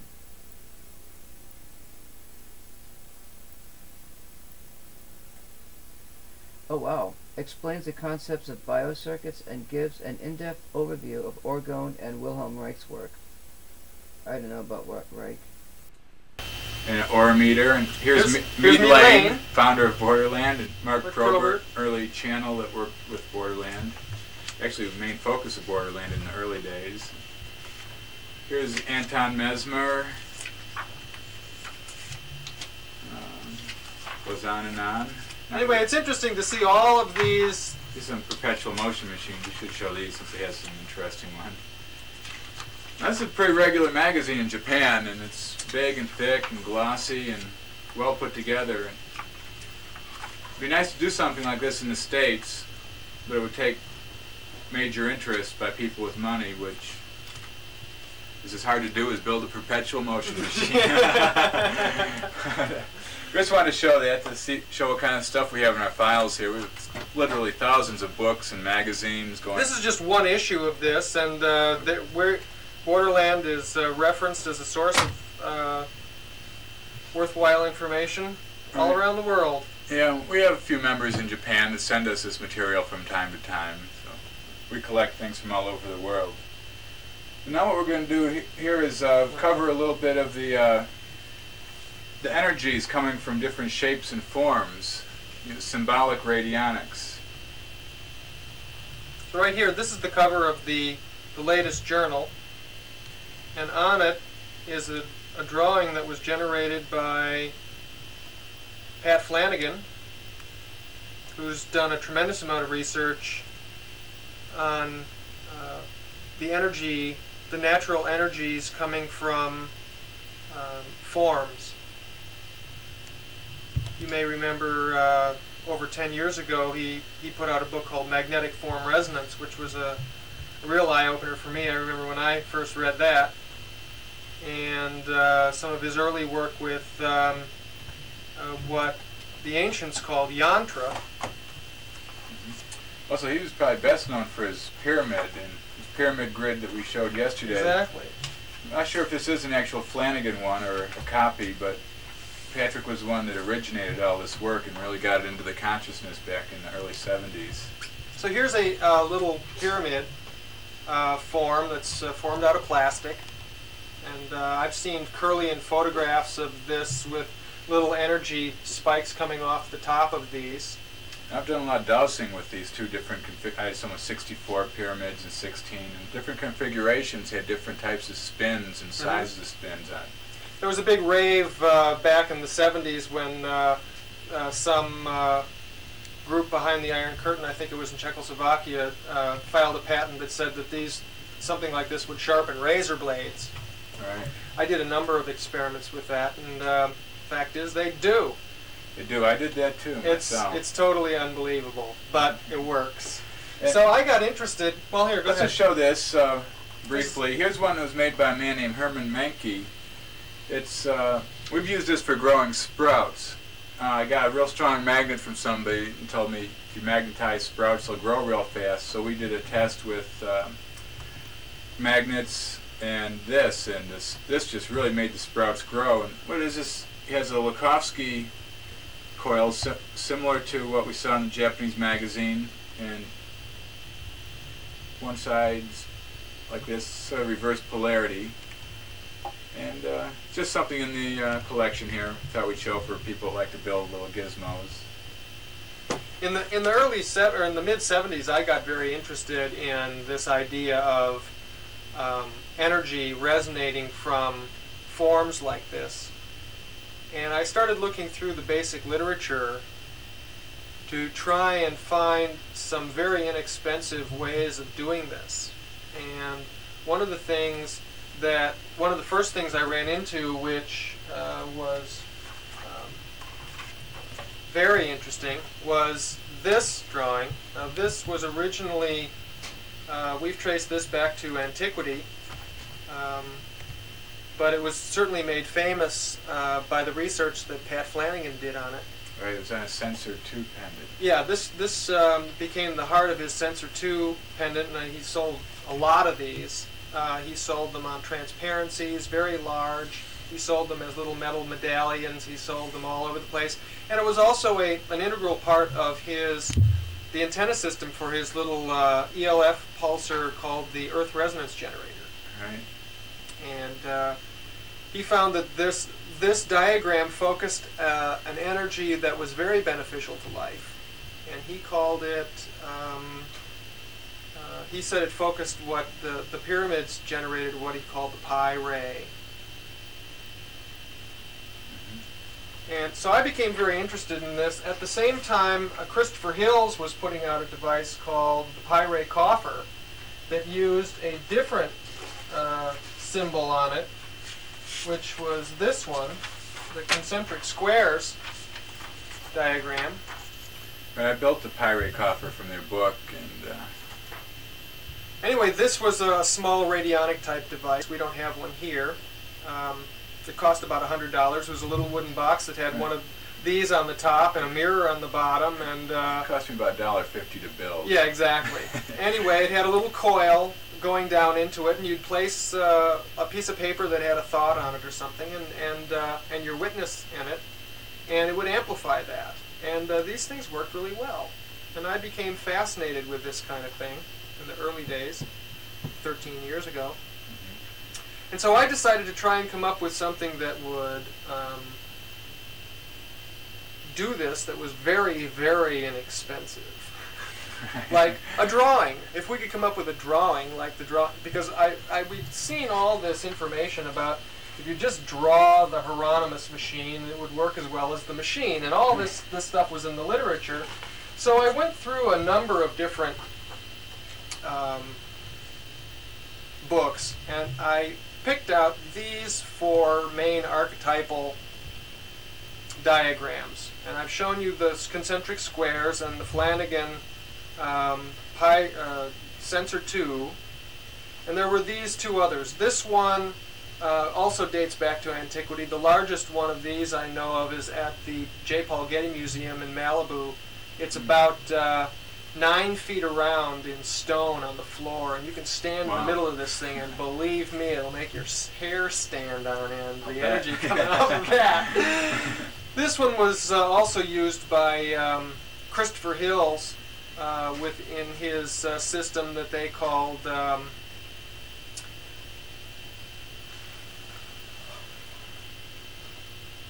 it was part of his nuclear evolution. Nuclear evolution, exactly. This is actually the pattern that sunflower seeds make on the sunflowers. That's a natural pattern there. Right.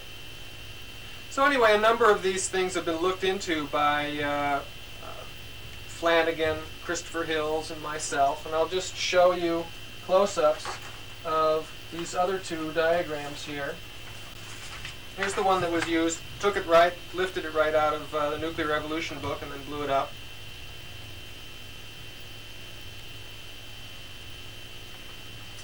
And this one I found in another book. I really like that one.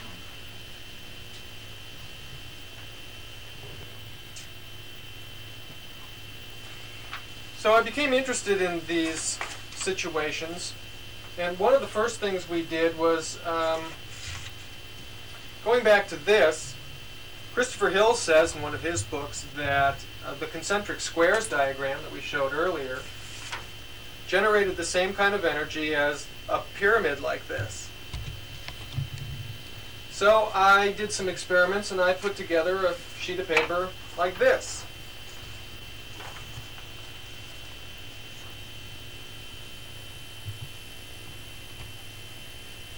Just to see what it would do, and we found this would charge water, and you can get a very interesting warming effect about an inch away from it. And if you hold razor blades about an inch above any one of these points here, they'll sharpen, just like the pyramid. So we became fascinated with this, that a simple idea like this could be used to focus some sort of natural energy phenomena right out of the space that you were in. And often if you look at this, you get an incredible optical illusion. I'm hypnotized. Right. You get an incredible optical illusion from this thing, and I started meditating on this, and because almost everybody got the opportunity with a guy who spent 8 hours with a computer plotting a huge twin spiral line. Right, it was Mark Adams, whose book we sell on Archimedean and Platonic solids. Exactly. Mathematician. I gave him the mathematical formula for the propagation of the golden ratio spiral, and he plotted and sent to me a single line plotting. And after working with it for a long time, we finally generated this diagram. Now this diagram embodies the golden ratio and Wilhelm Reich's cosmic superimposition to the maximum degree. If you cut a line from the center to the edge, each time you cut from white to dark, etc., you are cutting through the golden mean, just as you were. Each time the distance, the thickness from here to here to here. And the south with it and The drawing reason the why I'm energy. skipping ahead is because I know what he's talking about of there. any in the annals of I'm just going to see what else is going Spectrum on. is red, green, and violet. And I'll show a little diagram in here. These are excellent books to read, but very, very hard to find. And we'll find his little diagram here, showing the how he showed light to work. We're almost there. Right there. Here we go. So basically he felt that color was a circular phenomena, that the primary colors were red, green, and violet. And if you've ever looked down the throat of a projector TV, you know that that's exactly the colors that are being projected, that you can make every other color of the rainbow, including flesh tones, with those three basic primary colors. Most people think that red, blue, and yellow are the primaries, but these are pigments. Pigmentary, right. This is actual light. True spectral. True spectral light. When you take a red light and you shine it on a white area, and you take a green light and shine it on an area, in the place where those two lights blend, you get yellow. So yellow is a secondary color. If you shine green light in one area and violet light next to it, in the area where they blend, you get blue. And if you take red light in one area and violet light in another area, the area where they blend, you get magenta. So that yellow, blue, and magenta are... With Babbitt, because he again went along with the new... they did an amazing job for the background research for this book. Right, and Anyway, also the new edition of our Eamon pamphlet is going to be about... Right, it also shows a spatial effect of potentization and homeopathy, which every successive... if you want the circuit to just be straight through from the pad, It shows this is definitely working with the energy fields of the body and not the material level. So it's what interacts with the material and flows through it. right? So this is definitely an excellent book, and Health Research is to be commended for putting this back in print. They actually did it as a favor to me, so I'd like to thank Doc Wilborn over there for doing that. Right. So these two books, Biocircuits and Cooperative Healing, are both available through I don't Board. endorse any of this And, stuff that's also on here. the, That's my disclaimer. The Silk This is for Biocircuit and the Copper educational and Biocircuits informational purposes are also only. available. Biocircuits is a word that was trademarked by the patents. It was a word they developed to describe this technology for their book. Eamon never used that term, but it's the term we're going to try and use to popularize this idea, and I think it was a really good term they came up It with. is. Yeah. one of the things I wanted to show you is a model of a substance type circuit where you attach one lead off to an electrode to the body here and another off to here. And in this system, the wires go through these two switches. I'm going to show the top. The substance electrodes are on this little device that just screws down to here, which is wired into the box. This is just a little glass cup you can take out and wash. So you can put urine or vitamin C in water or anything like that in here. Don't drink from that And glass. just take your easy-to-wash electrodes, stick them down on this, and then these tighten down. And then if you want the circuit to just be straight through from the pad to your other pad, these switches are in these positions. But if you want to introduce the substance, you can just throw that switch and then the substance is in the circuit. Very simple.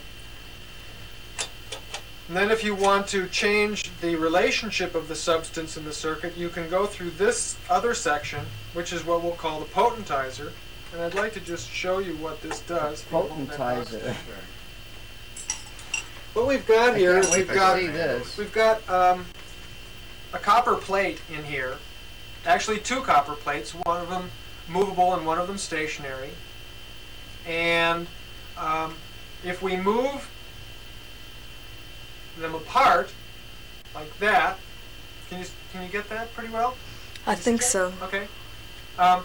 As you move these two copper plates apart, the energy fields on these two plates interact differently. This is equivalent to a variable capacitance type of radionic tuning.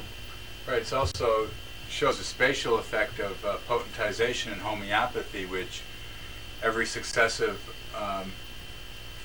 potentized dilution of it, dilution is really not the proper word, but we'll use it in a sense, it is a further spatial relationship from the core of the atomic structure and brings it out to the peripheral forces from which it originally formed.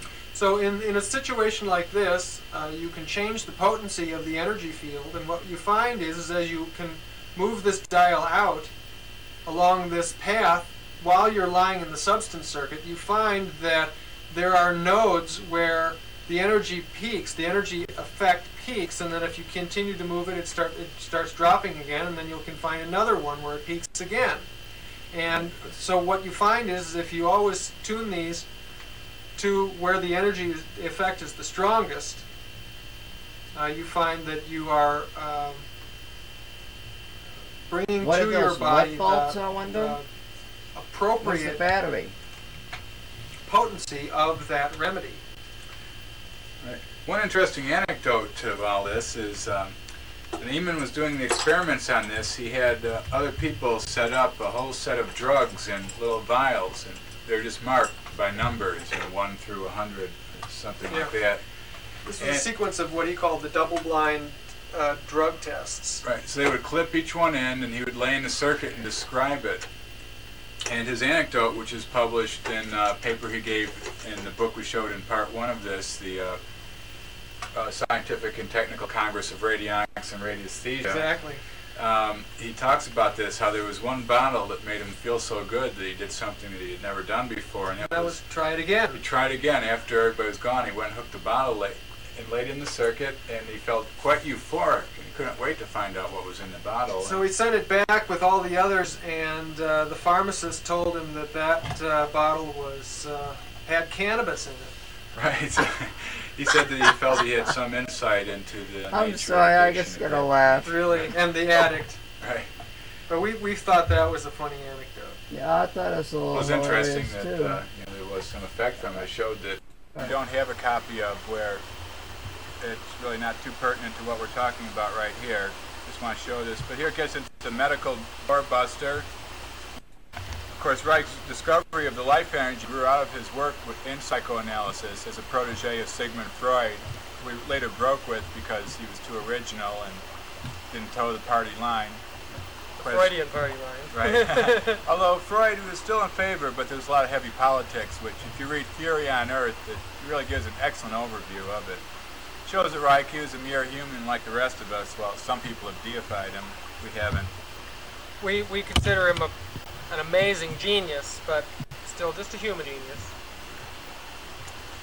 And here's a stack of a small number of what's been published as the Journal of Orgonomy. This is all work that's been done after Wilhelm Reich died.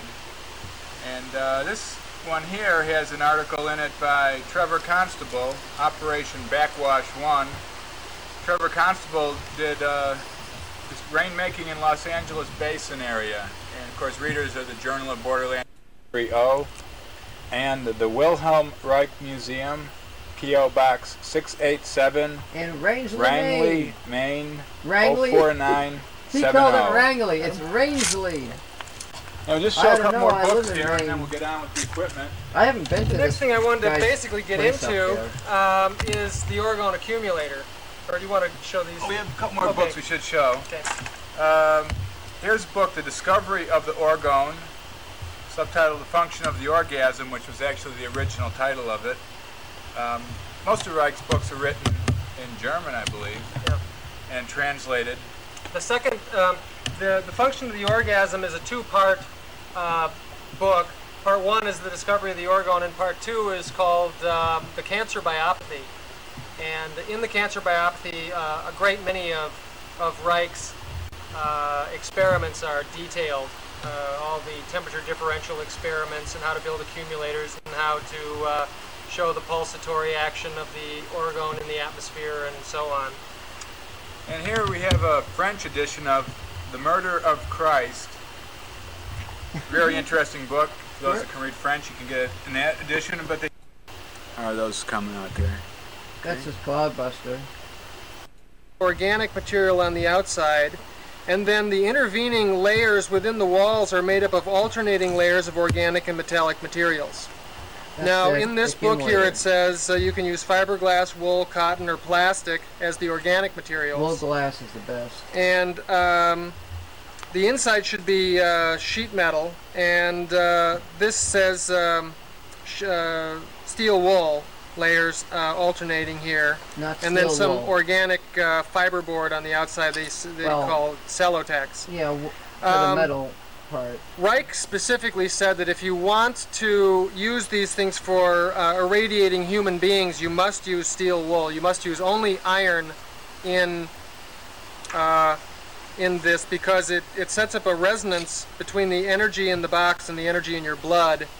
And it's the red blood cells that are the hemoglobin and the iron in the hemoglobin, which sets up a resonance between the iron, the energy iron here, and the energy iron in your blood, and it gives you a systemic charging. But here they say you can use fiberglass or wool or cotton. Of all the experiments I've run, I suggest only cotton.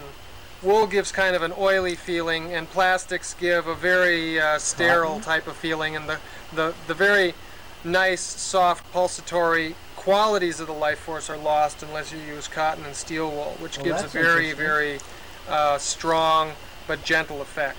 Right, that again brings in the difference of the qualitative versus the quantitative view of the orgone. Yes. Again, here is shown a what's called an orgone accumulator, a large-sized one where a person can get into it and then the door can shut, which we'll show you in a minute. And here is a small one. It's about a cubic foot with a coil coming out of it, and at the end of that there's a funnel. And this is a small orgone accumulator that where you can take energy from the core and reflect it out onto a little funnel, and you can irradiate local areas of your body with this. And this is called an orgone shooter. And I just happen to have one right here. So Tom has one right here. This is made up of alternating layers of organic and metallic materials. You can see that this is just a pressed fiberboard on the outside, and we can't show you what's inside, but right. This is built to the exact specifications of the plans put out by the Wilhelm Reich Museum. So I'm sure that this is cotton and steel wool in here. Right. This this tube is connected to the core. Yeah. It's insulated on the way out. And the funnel here then projects the force.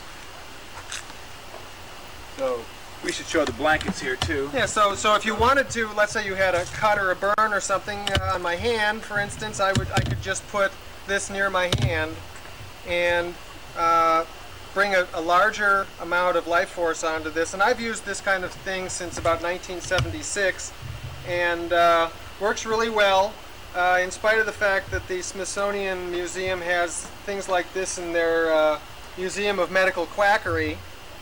This stuff works tremendously well. Reich was discredited, but he was never proved wrong. But don't take our word for it. Try it yourself. Right. That's right. I didn't take anybody's word for it. I tried it. Me too. I will go through a couple orgone blankets here of different types and show you the pluses and minuses. This one here is Orgone Energy Blanket, made by Clark Kent at P.O. Box 392, Dayton, Ohio, Superman 45409. And That's personally, where the idea from Superman I get a must good have feeling came off from. of this. I can feel the charge coming in off it. But you can see where it's clearly organic wool on one side and the other side is that's the basis metal, for a and there's a couple capacitor. layers in there. It's a steel screen. Now, one of the disadvantages to this one is it's always on. It's always accumulating. There's always energy. a charge on this iron section here. And he uses wool. This is wool on the outside here. 100% pure New Zealand wool. Right. It's good quality wool, but my subjective sense of this one is that Okay, what I'm going to do is we're sort of getting off the subject as far as this radionics thing, but it all has to do with healing, and I guess Reich did that as well. He had people go in the box and sit in the box, and they would supposedly be healed of cancer, but there were stories where it made their conditions worse, and people got even really sick and everything else. But I want to look up something here.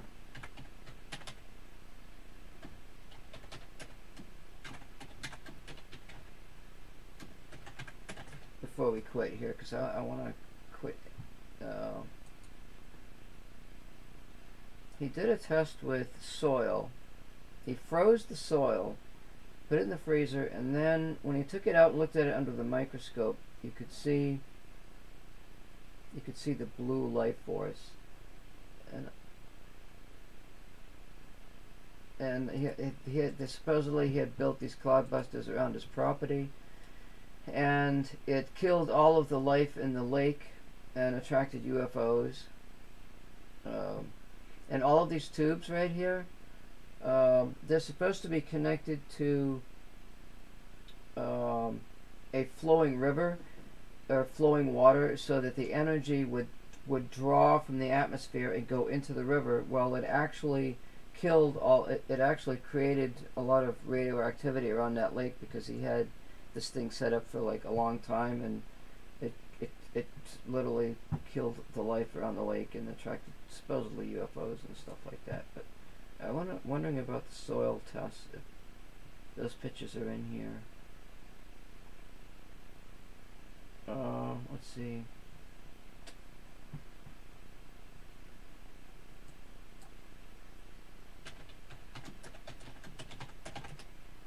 Just because I've gotten it. Okay, well, that's healing art. That's a Crowleyan photography of a leaf over there. I think he might have been a communist too. I don't know. That doesn't really matter.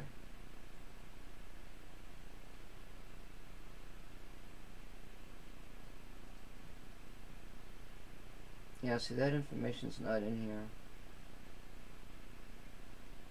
It's just obscured by all this other noise.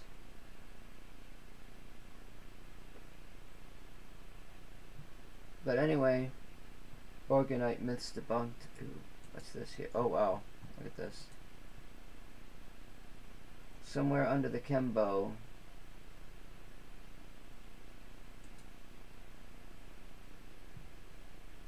Look at all the Organite pyramids this person. Tower busters ready for gridding the environment. They put these around the cellular towers to supposedly get rid of the harmful energy, orgone energy, and cancer treatment, blah blah blah blah, atmospheric cleaning, etc.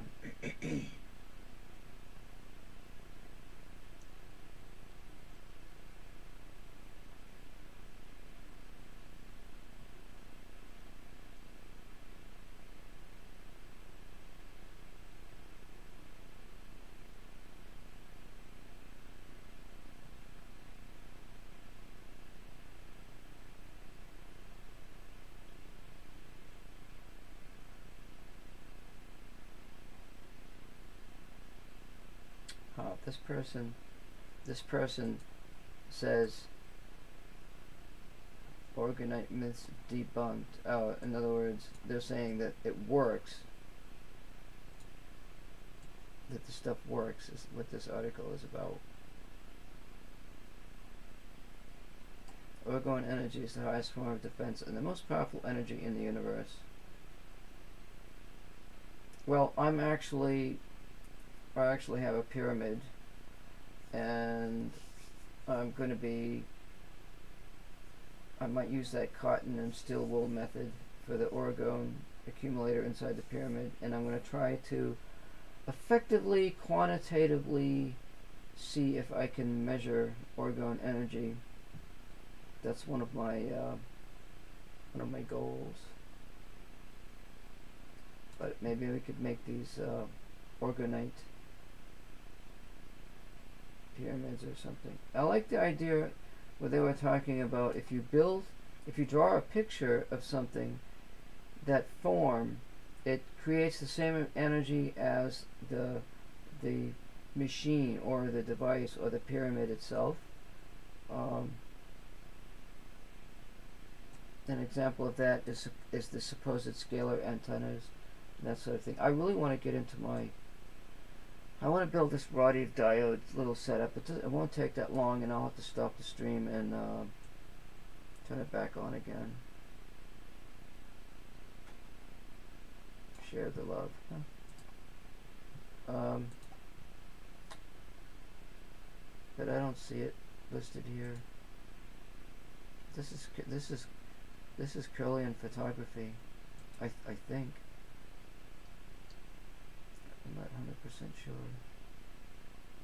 What is orgonite?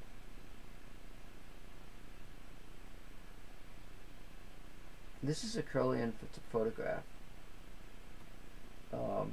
They use high voltage electricity and a Polaroid film, and supposedly this is auric energy.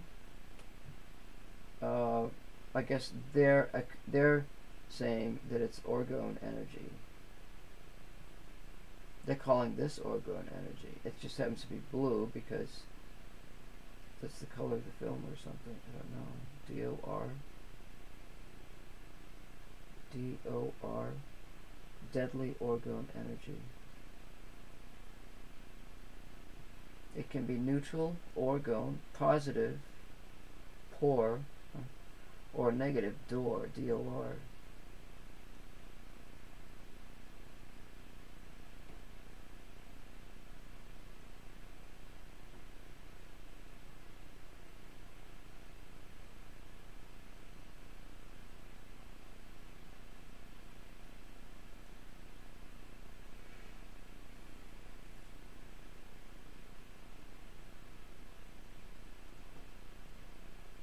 That's aluminum. Copper is on the top there. I don't know that other stuff. Mixture of catalyzed fiberglass resin with metal shavings, particles of powders poured into molds. Some have crystals buried within.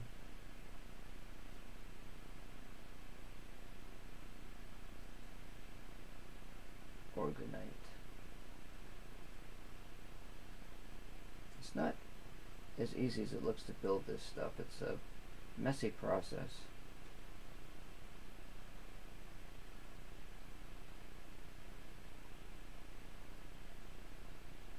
Kirlian picture of a person's healthy fingertips. Kirlian picture of the same person, but now holding an orgonite piece in his other hand. Huh. It's giving off more energy around his fingertips. He's holding it. It could be he's just pressing down harder on the plate. Huh. No, I don't know.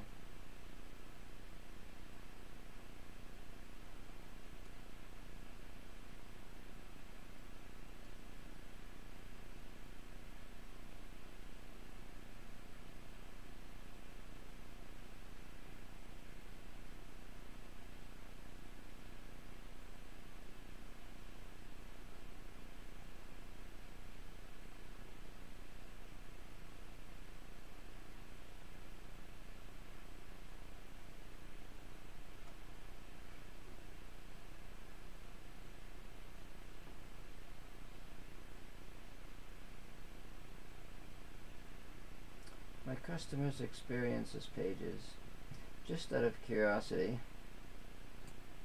Or customer.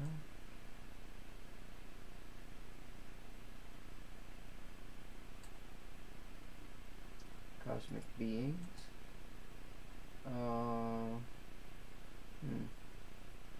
Where's the store?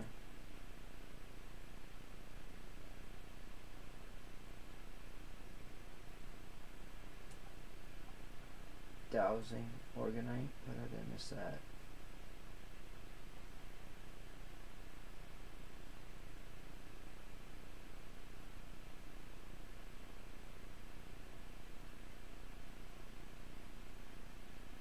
Spectrophotomic confirmation of its effect on water, the nature of orgone.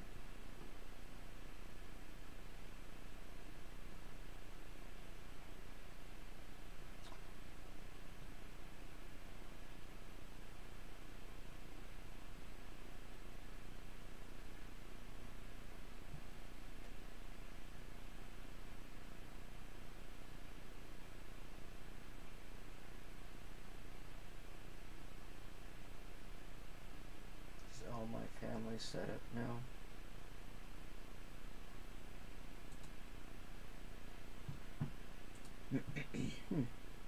Cosmic beings.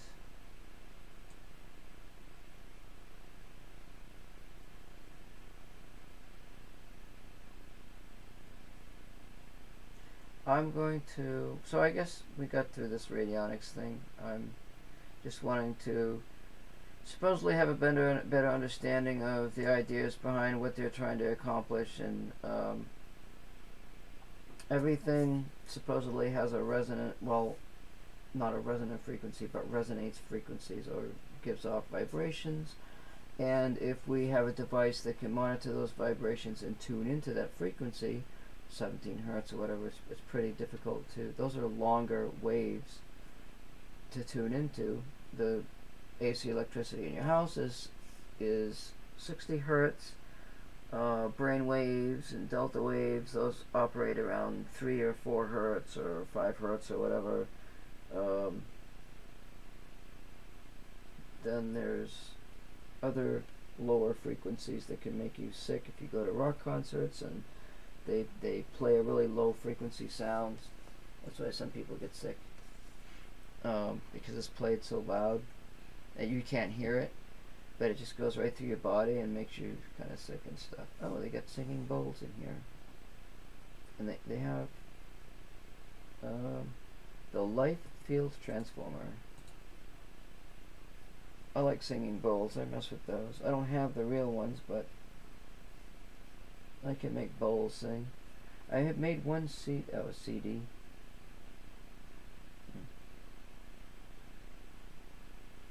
Oh, this guy's using his voice to make the bowls sing. A whole nother article. Crystals, ley lines, organite. Interesting stuff. The life field transformer. Now, what is this?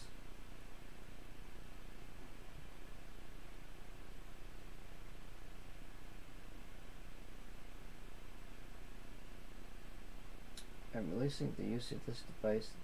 That's called a Cardaceous Mobius. That's called a, well, it's a Mobius strip, a Mobius coil, where it's twisted on itself. It's made of copper.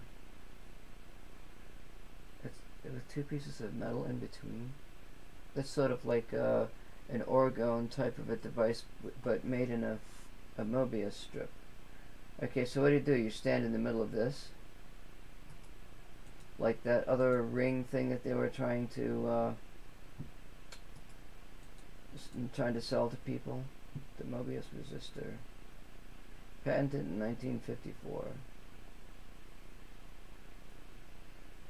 Earth resonance generator. Used a Mobius antenna in his Earth resonance generator. Patrick Flanagan. That's the guy that they were just talking about.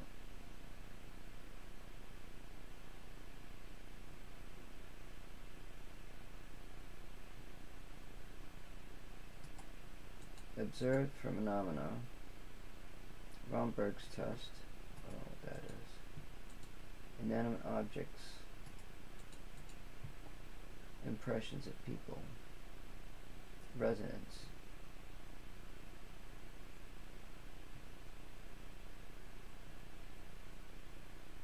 A torus.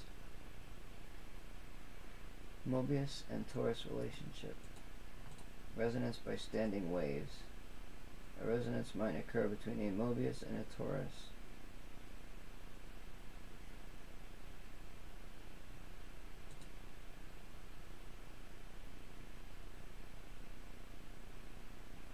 A Mobius resistor is an electrical component made of two conducting surfaces, separated by a dielectric metal, twisted as such.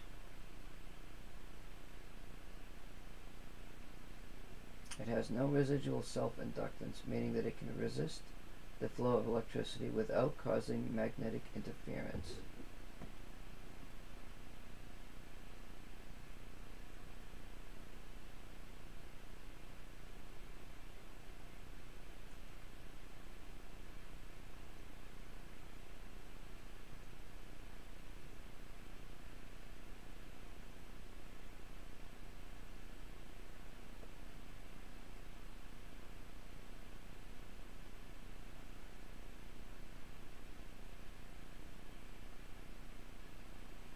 Basically, the new use is wearing of the device on one's person. Nothing is provable. The effects show up with dowsing, etc. Construction. Patrick Flanagan, who made the Earth Resonance Generator in the 1970s.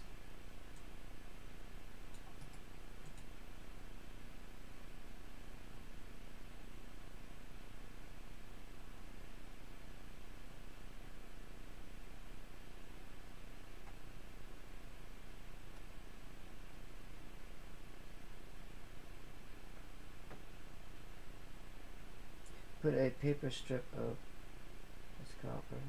Where's the insulator? Oh, paper? Just paper? You could use that cotton and just compress the cotton. I mean, really compress it. Well, no, you couldn't because it's got air pockets.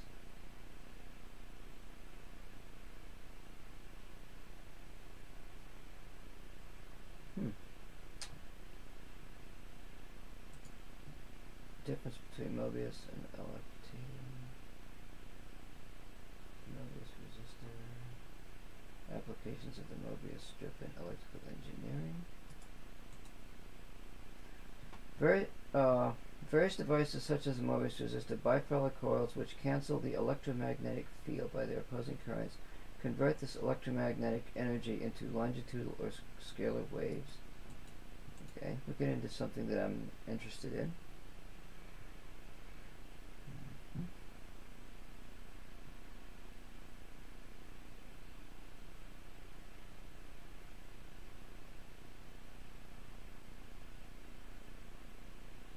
A 2-to-1 torus, one twistor moving 2 times around the ring.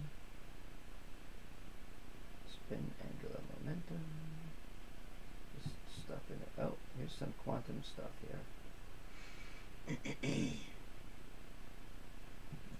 it's okay.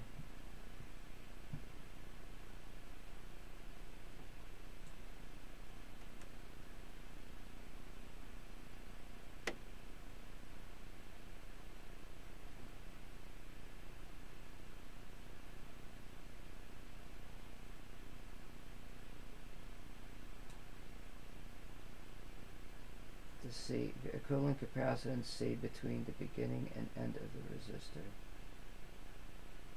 Self-inductance and capacitance of a resistor causes a phase shift between the current and voltage, etc.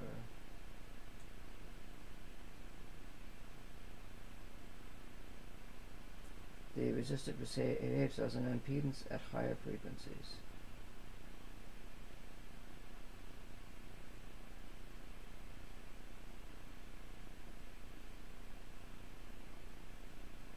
For frequencies above 20 kilohertz.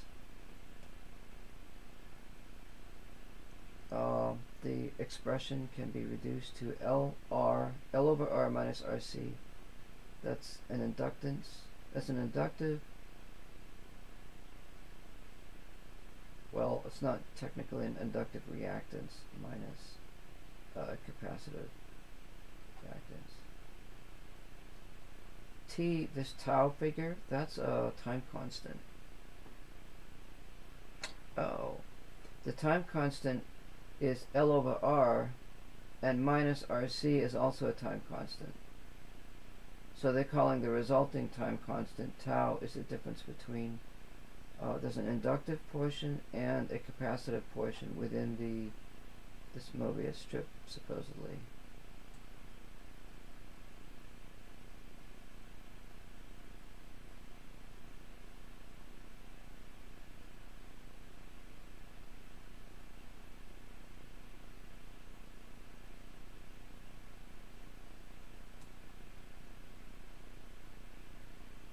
Wire resistors of 100 ohms or more are made by filar windings.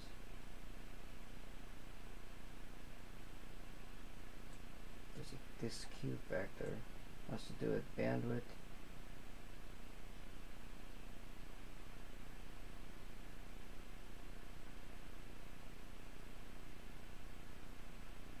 (10 ohms).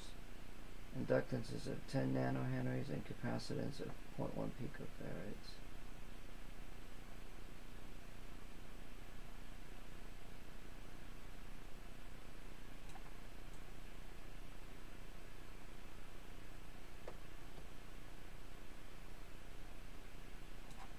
I should plug this into my $2,000 Radionics machine and see if it'll blow up. Yeah, oh god, I'm just being somewhat overly facetious.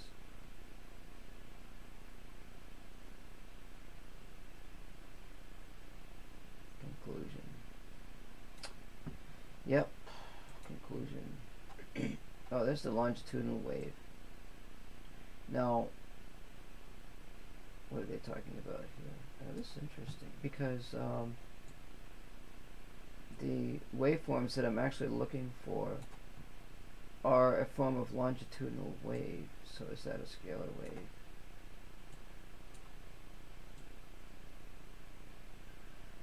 The Aether machine. Oh, I wanted to look up. Did I write that down? I can just get over to that in a minute.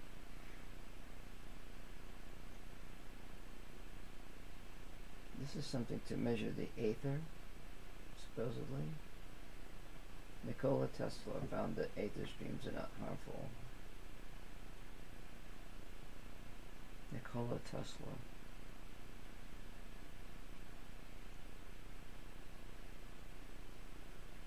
I think this is a photomultiplier, maybe. And maybe there's a charge being generated.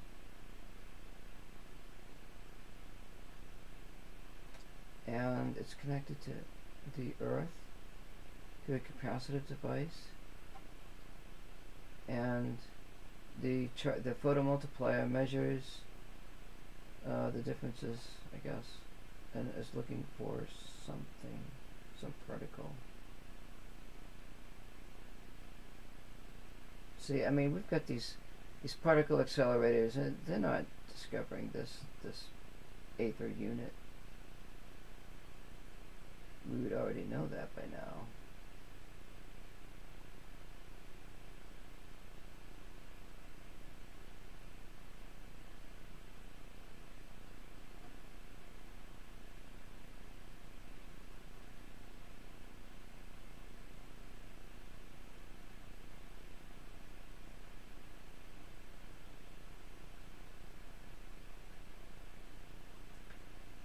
Some people are saying there's no such thing as a scalar wave. Well, because a scalar is something that doesn't travel. I guess longitudinal would be sufficient to explain it. That diagram is pretty good because if you notice, the amplitude of the signal doesn't change, whereas the information that's coming in is presented longitudinally. And I was wondering, I'm thinking about building some type of demodulator that, like, it's a pulse wave demodulator. We're going to build both a modulator and a demodulator using pulse width modulation, and we're going to use that as a form of longitudinal energy that supposedly comes from the interaction of magnetic fields. And we're going to use the magnetic fields and the information that's around those fields as our noise information, or rather the noise in the magnetic fields supposedly. The interaction of the noise and the magnetic fields should create a longitudinal scalar wave at the intersection points of those the magnetic field and the noise that's created by these supposed entities from other dimensions. Supposedly. When frequencies go above 1 kilohertz, we speak of zero-point energy. Zero-point energy are longitudinal waves, okay? Well, we didn't know that, I guess. It is not detectable using conventional instruments due to the fact that electrons do not respond to frequency of what? Oh, I almost hurt my side. It says electrons do not respond to frequencies above 1022. What? Wait a minute. We'll just leave that for the viewer to figure out. Oh, God. This is sad. Oh, they're talking about the Casimir effect, okay. We'll look it up. I mean, we will look at it for a minute here.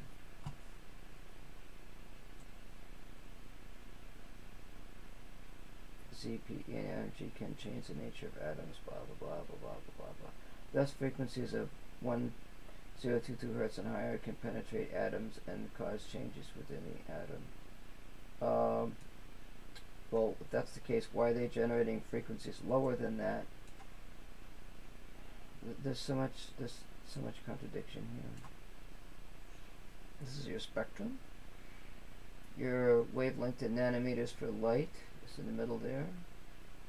Your frequency in hertz. ZPE is above cosmic rays.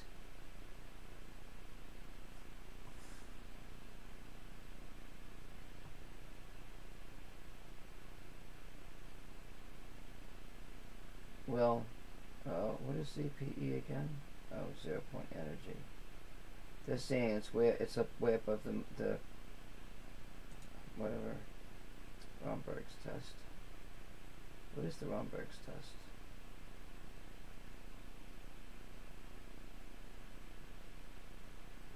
I don't know. It's not something I'm interested in. Inanimate objects. Oh, there's that pyramid design, and they put that ring. He put that small copper ring on top of it. What does this say here? The pendulum refused to move.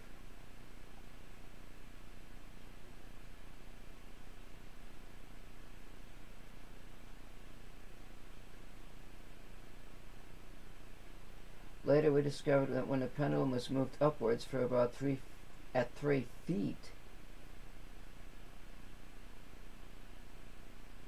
it started to spin. That was probably built with a 3D printer.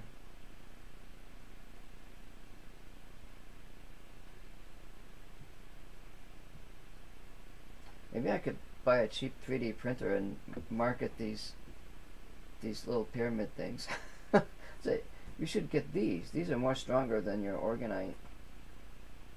Or just, then they'll find out, oh, we can just make a paper picture of it. We don't need to buy that for $10.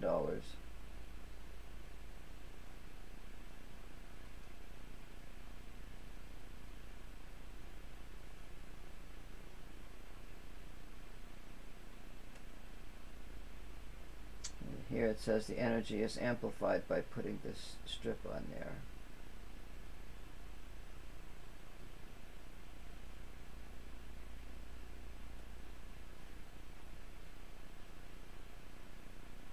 It's like a weird capacitor type of thing, isn't it?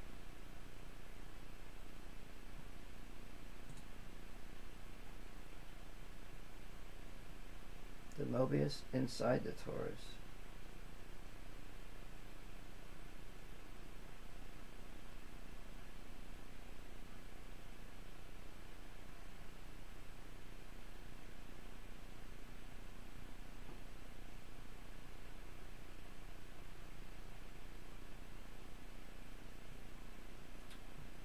Okay.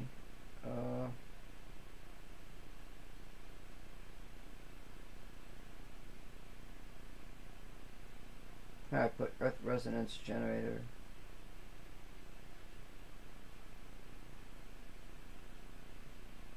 Well, we saw about this. Do Schumann resonance machines really work?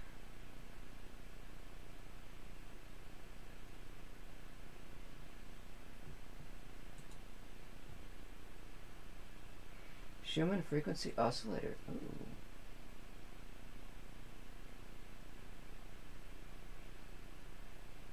Now here's an example of a supposed scalar antenna. My layout of a Schumann generator.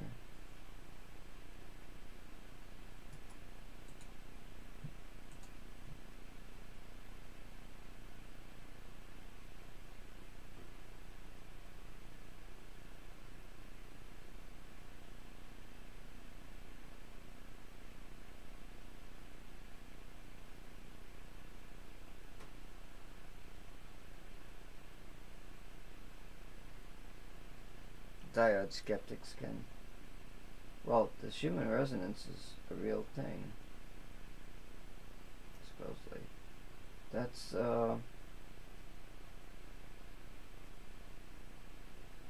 pretty neat there. It's all copper foil. That's your antenna.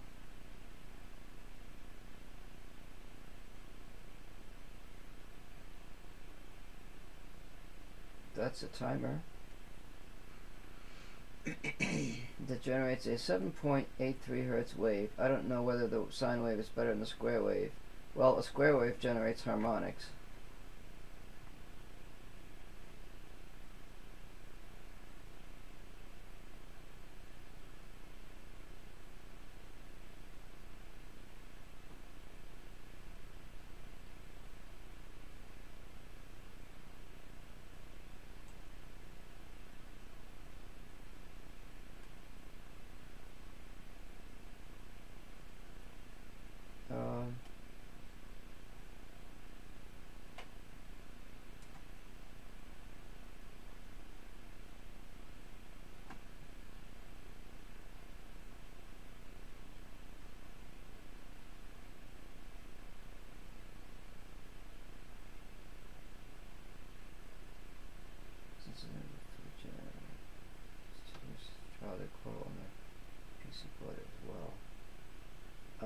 Acoustic revive.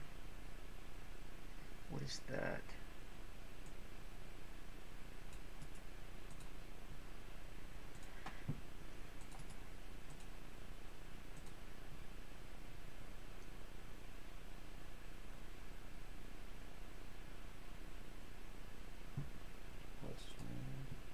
How did I'm wondering how he how did he get the pattern for the board?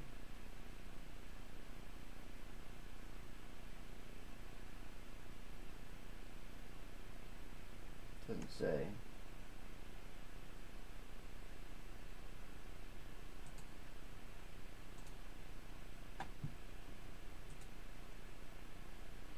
That's just radio coil there, antenna.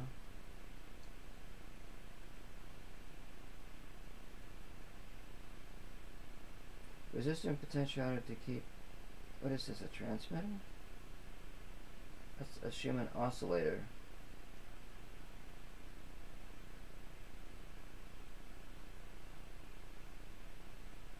Only 1,000 turns, scalar oriented.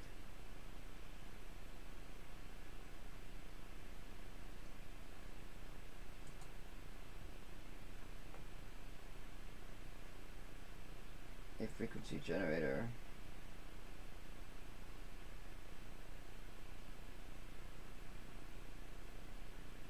Now that's how you wound that coil.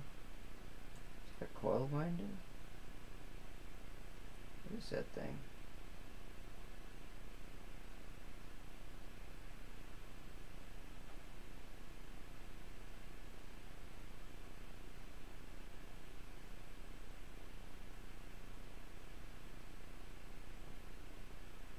Bifilar coil with self-canceling winding arrangement. So you do the outside in one direction, then you go back, you do the inside in the opposite direction. Looks like he did it like quite a few times there.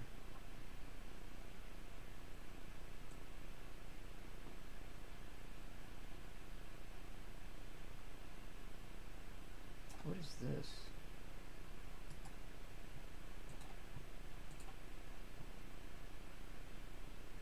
What is this rig?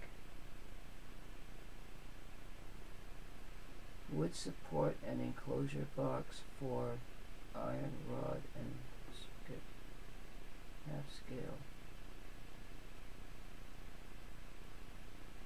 Oh, this is the setup. This isn't the coil winder. This is the final setup of the item. So there's the electronics, and that coil sits on top. It's pointed up and down. Supposedly to, well, this is a generator though.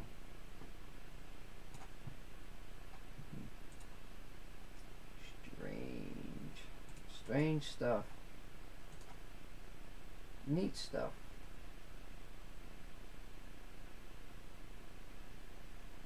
Schumann resonators. Oh, here we go. There's a picture of your brain.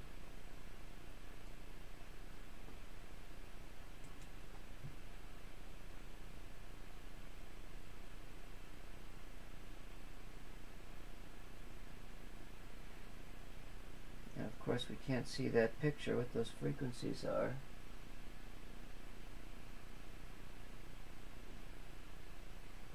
.83 hertz. The hippocampal rhythm in rats has been found to have a minimum threshold of 7.7 hertz.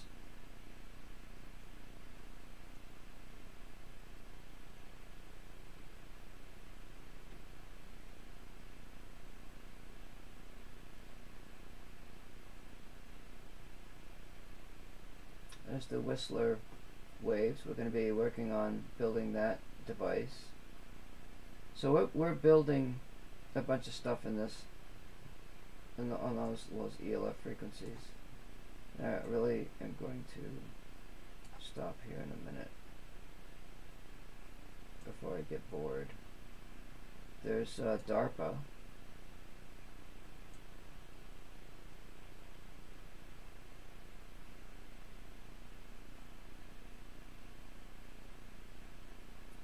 The government's attacking us with all this stuff.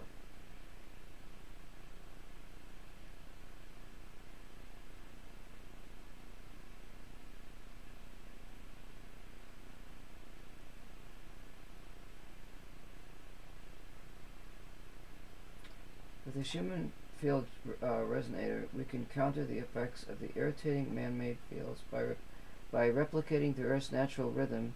We may be providing ourselves, in at least an intermediate vicinity, with a more healthier environment. I don't know. I wouldn't think such low frequencies would be detrimental to one's health.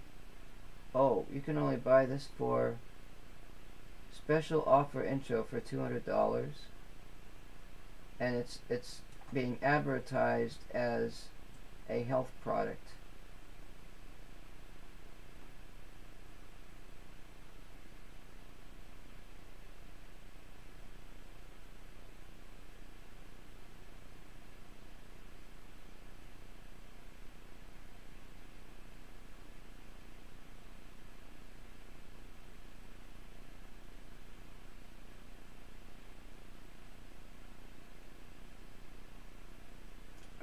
The Resonator 3.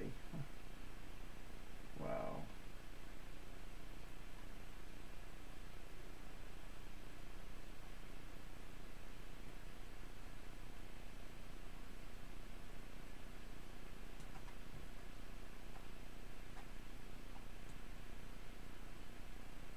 Author has patents on these devices.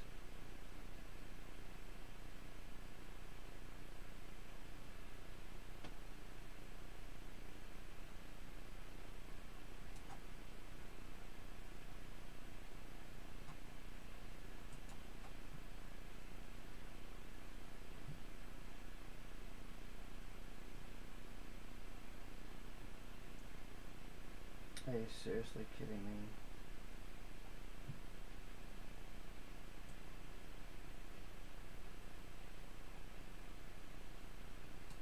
Look at all this crap coming in here. Where is the disclaimer? Right there. In very small print, you can hardly see it. Oh well, they're selling this stuff in New Zealand. They don't have to have a disclaimer.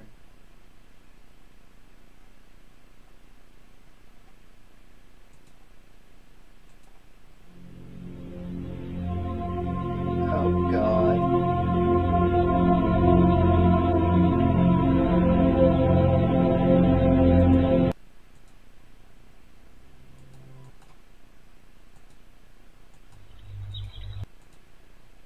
I can't shut it off.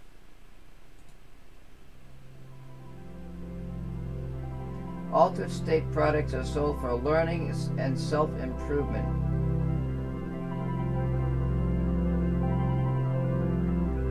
As they claim, these products are intended for